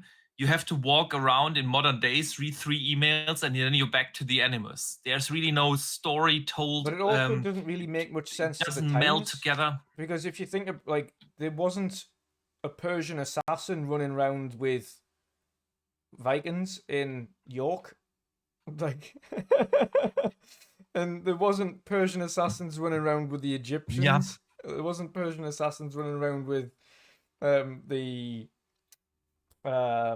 Spartans. Like, it didn't. It was just Spartans. clumped in. It was like ham-fisted into the story just to make it an Assassin's Creed. It didn't need it. We've said it for a long time. These games don't need to be Assassin's Creed per se. They just need to be. Yeah. Like, this could have just been called an Assassin's Creed game, Shadows, or something like that. Or just being called Shadows, and the other one being called Valhalla, and the other one being called Origins and Odyssey. Yeah. They could have stood on their own 2 feet. They're just, at the moment, I think they're just using the Assassin's Creed name in order to sell a new IP. Ultimately, that's And what they are. I get that because the Assassin's Creed name is a powerhouse IP. Yeah. People love it. But just leave out the Animus and everyone would be happy. Like, or does someone in the chat disagree with us that in the modern Assassin's Creed game we still need an Animus? But if they are going to do the Animus, they have to make it about the people that they're investigating, not assassins. Like, okay, we'll do the Animus, but let's look at the history of the samurai. Or yes, we'll do the Animus, but let's look at the history of the Viking. Not, let's continuously look for the history of an assassin. You see, when you think back to the original Assassin's Creed games, the historic timeline and the modern day timeline, they had like an intertwined storyline. Yep. Yeah, it kind of made sense, and you had something meaningful to do when you played in the present day. Can't really remember whether it was 1 or 2 that had its grand finale in the modern day, you know? And this is just not present anymore. There's no storyline told in the modern day sequences, you know? There's nothing meaningful you do. You just wake up in a cabin and you have to check your emails and then go back into the Animus, and that's it. You know, it's like, okay, there's really no point in having these storylines in there. That's what I'm saying, though. But ham-fist and assassins into those games didn't make any sense either. Yeah. Like in Valhalla, with the finale was that Ivor ends up being essentially possessed by the ghost of an assassin.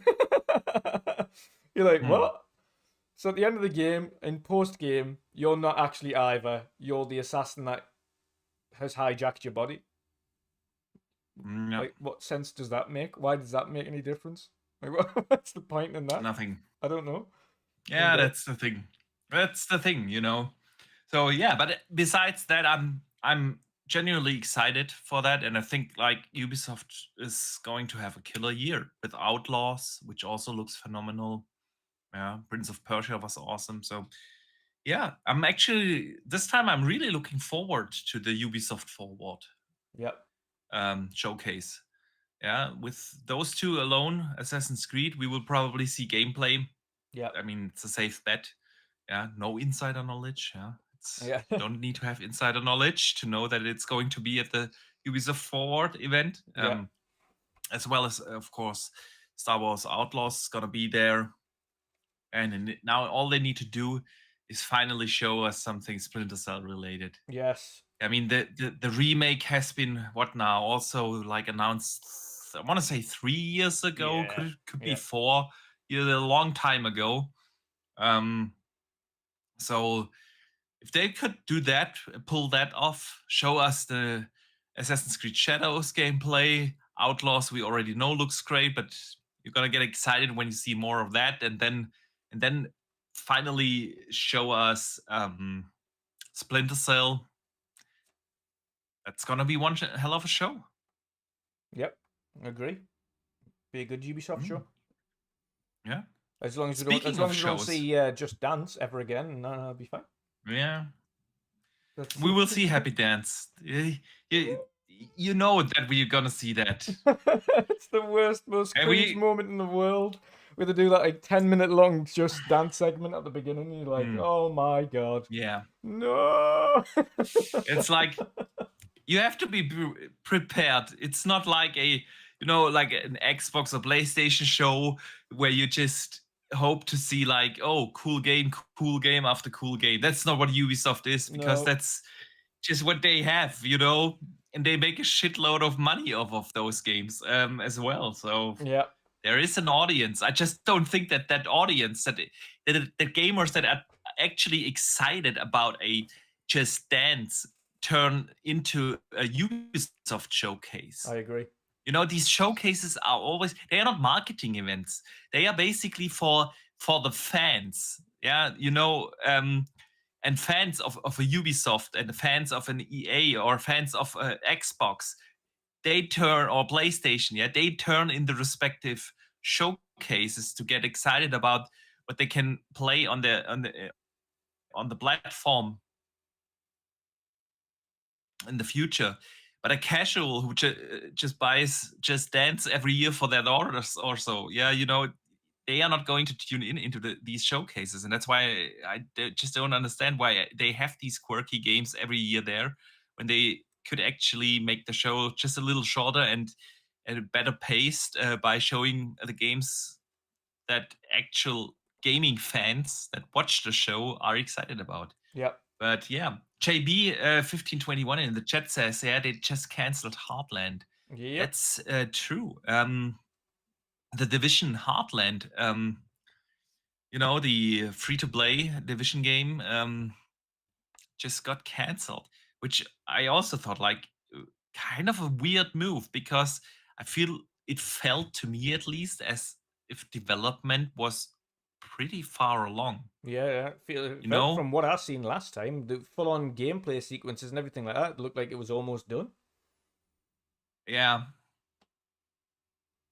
Yeah, that's But the only thing I can assume is that although the base game might have been done, the content road for it going forwards wasn't worth their time, so they just thought a couple of losses before we get to that point. Like we don't have a good enough content roadmap for this game to sustain free to play. Maybe. I still hope that we're gonna see a proper Division 3, at some point, because I actually really enjoyed the Division, especially 2. Remember, there was like quite a phenomenon when they launched the current gen patch. Yes. Yeah, and we all played everyone was playing. Yeah. Like it was like as if the game just released. My entire friends list, everyone was playing the Division 2 again, and everyone had a blast. And yeah, let's see. Dutch, since we are on the subject of showcases, we also got a report that Doom, a new Doom game, might be at the Xbox showcase. Yep. Tom Warren mentioned that very teasingly, and then a couple of others came out and talked about hearing similar things. And I'm usually not the biggest fan of all these kind of leaks. There are a couple of people that I trust. It's Doom Year because Zero, they have isn't it? been. Should be, according from the leaks we got last year. Yeah. It was called Doom Year Zero, or Zero Year, or something. Yeah. It was 2020 when Doom Eternal came out, so that's been 4 years. Since it are actually pretty efficient developers. They kind of remind me a little bit about the Coalition. Also very efficient, very technically advanced, and yeah, the game is definitely probably not going to come out this year, but it looks like it could be there, man. Yep. Would that excite you? Yeah, yeah, absolutely. Dooms are awesome, and the soundtracks that come with them are even more awesome. So, Oh yeah. but I do know, and this is the only thing, they did have a fallout with what's his face. How can I forget his name? That created the Doom soundtrack. Forgotten his name now. I should know it I don't know. because I'd listen to it all the time. Unbelievable composer. I'll have a look. I'll tell you in 2 seconds because I've got it in my Spotify Yeah. playlist. Um, Yeah, but the soundtrack definitely is awesome. But that's not the only thing that is awesome about Doom. I mean, um, Doom 27, 2017, and Doom Eternal, both were absolutely awesome. Great paced shooters. There has been this rumor that that it is working on a similar reboot to Quake, but it Yeah. kind of looks like uh, that this is at least not the next big project. And I definitely want to see where they go on so many levels, not just with Doom, in terms of where they gonna move the gameplay, but Mick Gordon. I also want to see. There you go. Yeah, apparently there I was a also little want bit to of a see where thing. they. There was a little bit of a thing with Mick Gordon where he was not very impressed with the people at the company with regards to kind of the way that they were doing business, etc. with him. So hopefully he returns because he did an absolutely phenomenal job. And most of the reason there was that hype around Doom Eternal was down to his music. So we definitely need him back. So fingers crossed that he returns for Doom Year Zero, and we'll get that. But on the topic of Quake, Boxy, I fucking love a Quake. I've been saying this for years. I'd love to see Me another too. Quake. Absolutely, man. If it gets the same treatment, it would be definitely awesome. But I take a Doom as well. Yeah. And especially since the id engine is like an insanely well advanced engine. I want to see what the next iteration of the id engine looks like, how it performs, where id 8 will go. So yeah, it would be absolutely awesome if the game is actually at the showcase. Yes. And that's what I said like earlier. They're gonna have a killer showcase Xbox this year with a lot of big AAA games there. If a Doom is there, Gear 6 is there, Fable, a Perfect Dark, like that is they are set up to have one hell of a show. Yeah. And that's the good thing is we don't have to wait too long. No. Yeah. No. Less than a month. That's all. Also, Jeff Keighley today announced the Summer Showfest lineup. They have 55 developers and publishers there. Basically, every big name that you can imagine going to be at the Summer Show case, and that will air on June 7th. Yeah. So basically, the Friday before the Xbox showcase. Yeah. PlayStation is going to be there to some degree. That'll be another PC port announcement. Oh yeah, or another remake coming. Horizon remake. God of War remake, and I think that's it. The rest is already remade. Yeah. Well, anyway,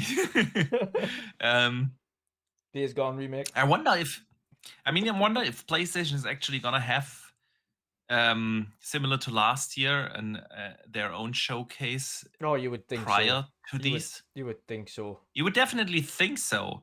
Last year they went I want to say 2 weeks earlier.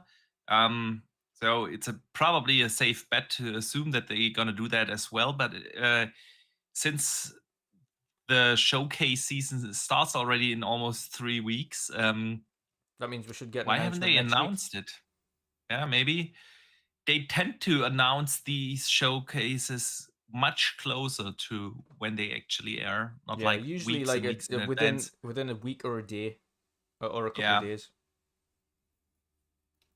So yeah, definitely want to see what what PlayStation has been cooking. Yeah, I mean, Yeah. with the PS5 Pro coming, basically no announced first-party lineup. It should be very interesting. Yeah, completely.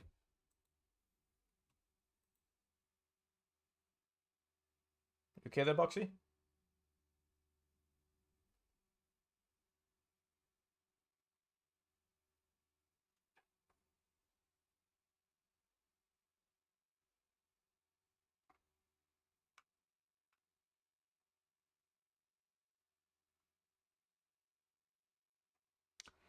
Well, I think we've lost Boxy.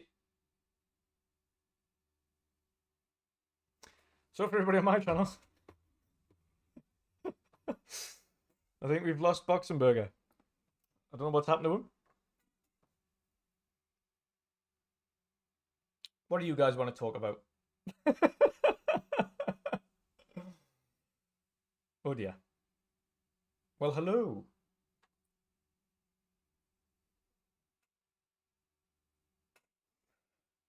Yes.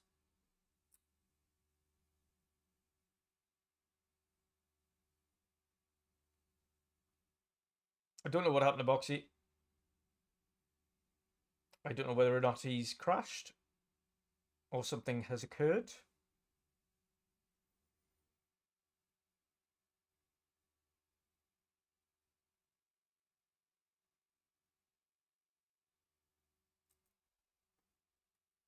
It seems like he might have crashed. His computer might have crashed, which is extremely unfortunate. We might have to wrap up the show here, ladies and gents, as Boxy's stream seems to have completely went down. I'm going to check. Check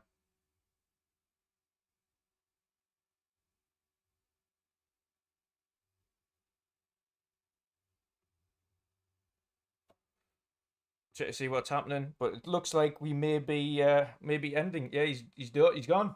He's gone. He's vanished. I think he's crashed. Checking his, I'm literally got his stream on as well, and it's frozen stiff. So I think his computer's crashed.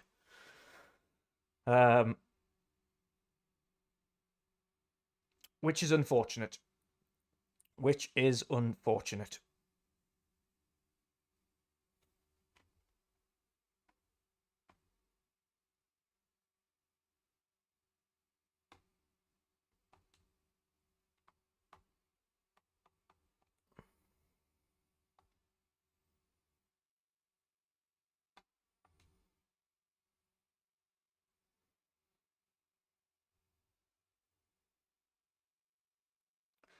Okay. I'm going to give it another couple of minutes, see if he gets back on. I don't think he has, or he will. His internet is gone. Right, okay. Okie dokie. So, we're going to have to end the stream here because Boxy's internet has kaput.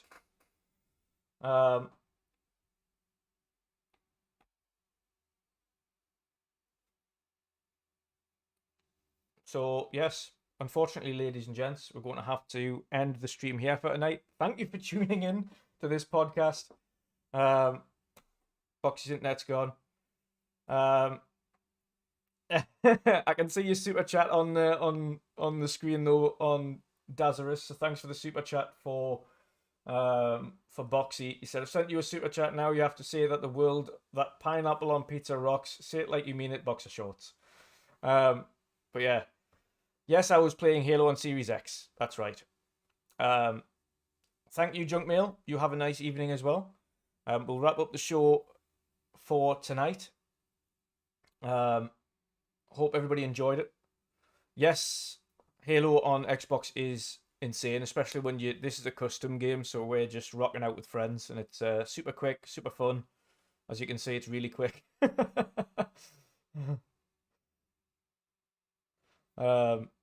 But yeah, hope everybody enjoys their evening. Thank you for tuning in once more. And oh, Boxy, my show's still Hello. on. Your show is dead. My show is dead. Oh. That could be. Oh, it's back on. You've got it. You've got it.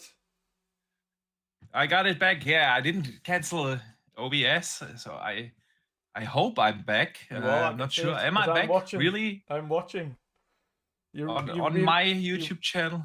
Yeah, you've raised from the dead. Oh, I raised from the dead. I'm very sorry. We have a huge thunderstorm going on right now. I read out Daz's super chat for I you. see lighting Yeah. all the time, Yeah. and yeah, I'll get to that in a second. So, yeah, I'm very sorry, and if I drop out again, I'm also very sorry Yeah. because I was in the middle of wrapping up just to be on the safe side, but I don't know if you want to continue. That's great, but if you think it's probably safer to maybe end it, yeah, just in case. let me briefly shout out UK Decerus, Desi Yes. baby, who sent in a super chat. He says, "I've sent you a super chat. Now you have to say the word that pineapple on pizza rocks. Say it like you mean it, boxer shorts." Sorry, I'm sorry, I can't. I would lose my entire integrity, man, if I just lie to people, because pineapple on pizza is the worst. So, yeah. But thank you for the super chat, man. Yeah, what a day. So yeah, I don't know if we can continue. We will try, and if I'm gone again, you know why that is. There's like, it's heavy out there. Yeah. So yeah, Dutch. I actually also wanted to move it over to the community questions, but one quick topic. Yes. Because we haven't talked about it in this show, and by the next time we have a podcast next Thursday, we all will have played Hellblade 2 already. Yeah. And we actually got a couple of cool new things on that. They've shown off an incredible looking photo mode for Hellblade 2. Yeah. Where you can actually position your own lighting, to. It's the most in-depth I haven't photo seen that mode I've actually. ever seen. Yeah, same. I haven't seen things like that in a photo mode before. So even the photo mode is next level with that game. Yeah. And then just today, for those that haven't had the chance to play Hellblade 1 again before the Hellblade 2 comes out, they released a great 4 or 5 minute long video summary of the first game story so far, just to get you up to speed. So where's your hype level, man? Just real quick. Where's my hype level? Okay, so I mean, I've got a Hellblade Series X. I have Hellblade background on my Xbox. I've got a Hellblade background all over my PC monitors. I have a Hellblade controller. I have 100%ed Hellblade 1. And I own it on all platforms. So you could say my hype level for Hellblade 2 is pretty high.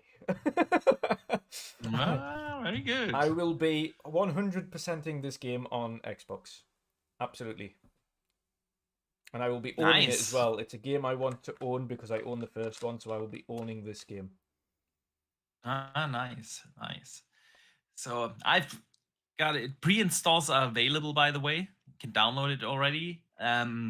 I downloaded it on everything I've got on my PC, on my Alley, and on the console, because I will be jumping back and forth. I want to see how this game just looks on my PC, of course. Details cranked to the max. Yeah, we'll definitely play it on console. Want to see how does a game like that run on this little handheld. So yeah, super excited, and yeah, we will talk about how good the game really is. And I'm going to be recording gameplay. I'm not going to be streaming the first playthrough, but I am going to be recording gameplay footage. Yeah. But yeah, I'm going to be enjoying that. I'm going to be enjoying that by myself. I'll maybe stream the second playthrough, but I don't know. I might just record it. Yeah. So yeah, we'll definitely dive into that in depth next week. But Dutch, let us talk about let us talk about the community questions. Like each and every week, you guys can write in either on Twitter, YouTube, or anywhere else questions. But we put up posts on Twitter and YouTube, of course, to make it just convenient for everyone to write in. So even if you can't make it live to the show, you can still ask questions, suggest topics, and stuff that you would like us to discuss. Actually, this week we got a lot. Of course, a lot of those questions was around monthly active users and Square Enix and a couple of things we already covered in the show. So I would try to focus this week on the ones that we didn't already cover, if that's okay for you guys. But anyway, a big thank you for everyone who writes in.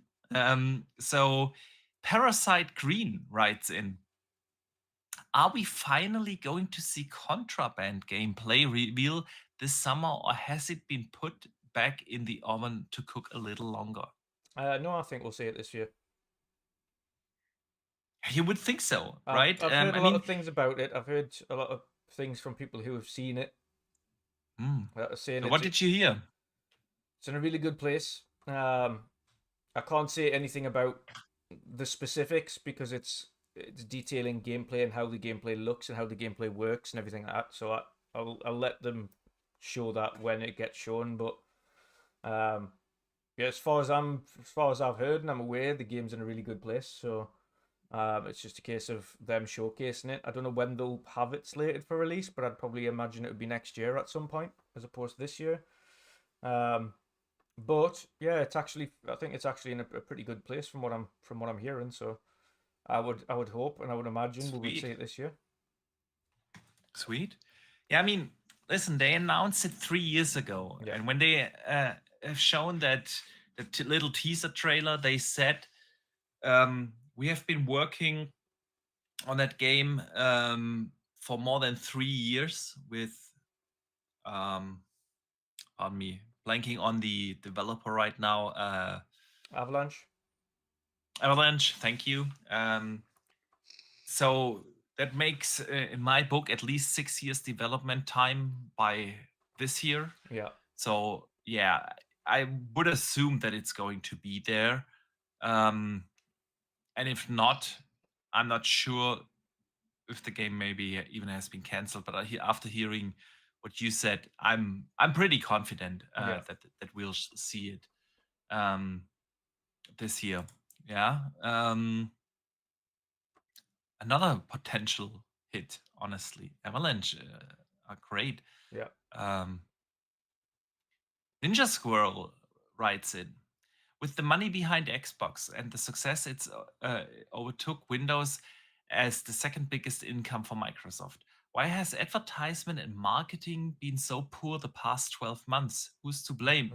Surely, with all the first AAA party games incoming in the next 6 to 12 months, including Call of Duty, but also separate from Call of Duty, as that is its own entity, how would you both advise Xbox to promote their brand and best product in gaming, Gamepass, in the next 18 months to capitalize mindshare and inform those who are not informed? So first, I don't think that marketing lacked just the last 12 months. I was going to say, I think 12 months has been generous. 12 years. 12 months is generous. Yeah. So I don't know why Xbox puts so little effort into marketing. Maybe that's a Microsoft thing, because if you think about the core products of Microsoft, they never really had to advertise them. Microsoft doesn't need to advertise Windows or Office.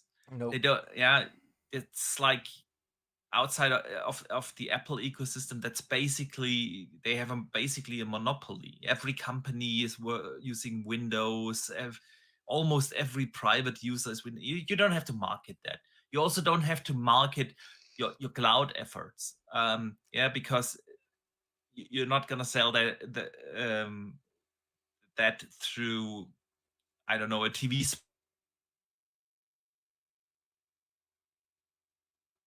Uh-oh. Uh-oh. Uh-oh. Guys, I think we've lost them again. In terms of marketing, I'll finish this question off on our channel because Boxy's gone again. In terms of marketing,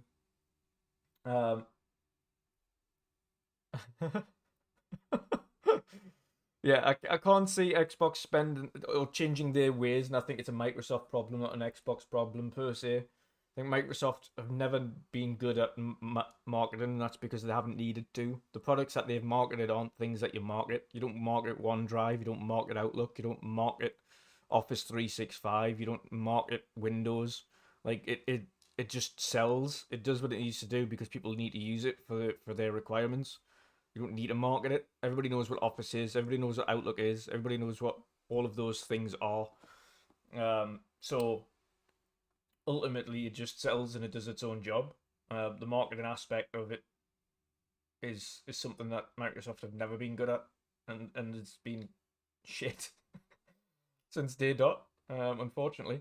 So I don't think the marketing for Xbox or Microsoft is going to get any better anytime soon. Unfortunately.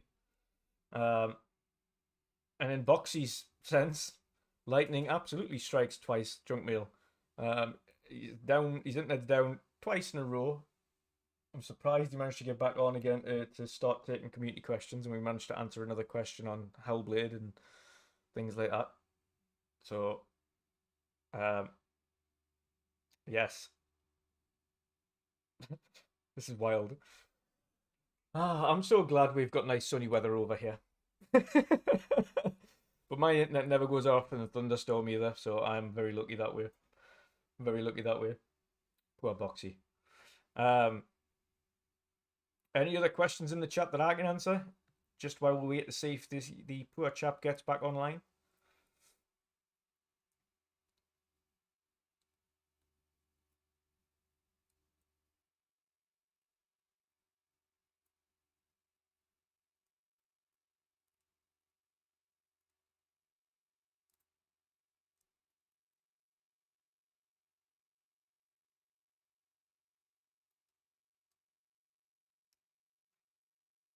It's just been a strange evening, hasn't it? His stream's died because he can't love pineapple pizza. Will we see a new Forza Horizon? Oof. See, I think we could, because they do have two separate teams for Fable and Forza Horizon. So there's always a possibility that we will see a new Forza Horizon. I think it depends what they've got to show this year. They've had a few years off Forza Horizon now. The team have had a bit of time to work on the new one. Whether or not they would show a Fable and a Forza in the same showcase by the same studio is another thing. I don't know the last time we saw two projects from one studio be announced. I think there is a Forza to be shown, but whether or not they opt to choose to show it this year and opt to unveil it this year is another thing. But they do have two separate teams working on two different projects. I think they'll just focus on talking about Fable first and then talk about Forza next. Do I think Halo or Gears of War will end up on PlayStation 5 or PlayStation? It's a toughie. I think they would be best not to have that game on PlayStation, or those games on PlayStation. I mentioned at the beginning, I think keeping core games and core franchises on every platform as exclusives should be what they'd be aiming for. And if you're creating new IPs and you have inherited other things, then obviously we and welcome back, Boxy. Thank you. Fuck this thunderstorm here. Yeah, Dutch, I'm not sure if we should continue. I've just asked my chat to ask his questions whilst I was waiting for you to return. If you return, so yeah. So yeah, maybe we just delay the questions, or should we try one more? We'll try one more. We'll try. I think we managed to squeeze out a kind of a half topic in a couple of questions, so we can do one more and then put the outro on. Yeah, all right, and the rest of the questions we'll get to those next week. Yeah. So, but at least hopefully we can now at least say a proper thank you to everyone, and apologies again for all the connection issues. Kind of sucks. Anyway, Charles Wilson writes, in just my opinion, what do you guys think? Call of Duty Day and Date via Xbox Game Pass just makes a business sense because it will lower the entry barrier and makes the microtransactions much more accessible. I mean, there's two sides to it. I would understand if they don't, because they were going to make fortunes on games that are sold. But I understand if they do, because again, you get more players. Yeah. And again, it's mainly microtransactions that do the work for that game anyway. But ultimately, another flip side is that a lot of people don't know Game Pass exists. So, so it can't do that much damage to the sales figures because most people don't even know what the hell Game Pass is. So, it can only help Game Pass. It would only bring more people in if they do find out that it's on a service and they don't have to pay for it. But I think they'd make their money up in microtransactions anyway over any potential lost sales. So, yeah, I mean, I think it is. After Sarah Bond's comments on a recent interview, it sounds like they still very much have the intent on releasing every first-party game day and date into Game Pass. That doesn't look like it's changed anytime soon. Whether or not we see another price increase to the service, so is another thing. I think that'll be on the horizon. I think we'll see an increase in the price. Yeah, I do agree. Especially, it will probably bring up the argument of Call of Duty for the price increase, but with all the other like major AAA games that they release now in Game Pass, Hellblade Avowed, Indiana Jones, and so on, they can kind of cover that as well. I mean, they have probably a lot better figures than we do in terms of how many gamers actually play a game via Game Pass versus buying it when it comes day one into Game Pass. And yes, you lose a little money on sales. You probably will increase a little bit your subscriber numbers. But again, if you don't really use, I think if you don't use the power that Call of Duty has to actually market, you know, to promote your subscription service, whether it's on PC or console, then it's probably going to be a missed opportunity because, like you said, the potential, nobody knows that Game Pass exists, and so the potential for Game Pass growth is really not depending on whether Call of Duty is in there, but whether you market it or not. And so if you don't combine that, putting in Game Pass and putting Call of Duty into Game Pass and then do an actual proper marketing campaign for it, you're not going to grow in subscribers. And I don't know if a couple of more microtransactions that you would get would recover the loss of sales numbers. But I think that's what Xbox is trying to figure out. Sarah Bond said the other week that they intend to bring all their games, including Activision, into Game Pass. So definitely sounds to me that it is coming. And I also think that's one of the reasons why they might give Call of Duty a dedicated developer direct after the Xbox showcase. To really connect the Call of Duty to Xbox. Call of Duty is an Xbox game now, and so absolutely. We shall see, man. Well, a quick shout out as well. I've got a nice €10 super chat here from Junkmail, who has 2 lightning emojis on either side of this, and he says, "Great show again, guys," with lightning storms. Thank you. Thank you. Damn those lightning storms. So, yeah, we'll get to the other community questions next week when my internet connection is way more stable. So, Dutch, let's wrap this show up. I want to Yes. say a big, big thank you to everyone who tuned in here today and stuck with us through all the connection issues. So, yeah, we should be way better next week. But still, And we'll have some tasty, big thank you to everyone. Hope you enjoyed the shows. Hellblade gameplay for you to do.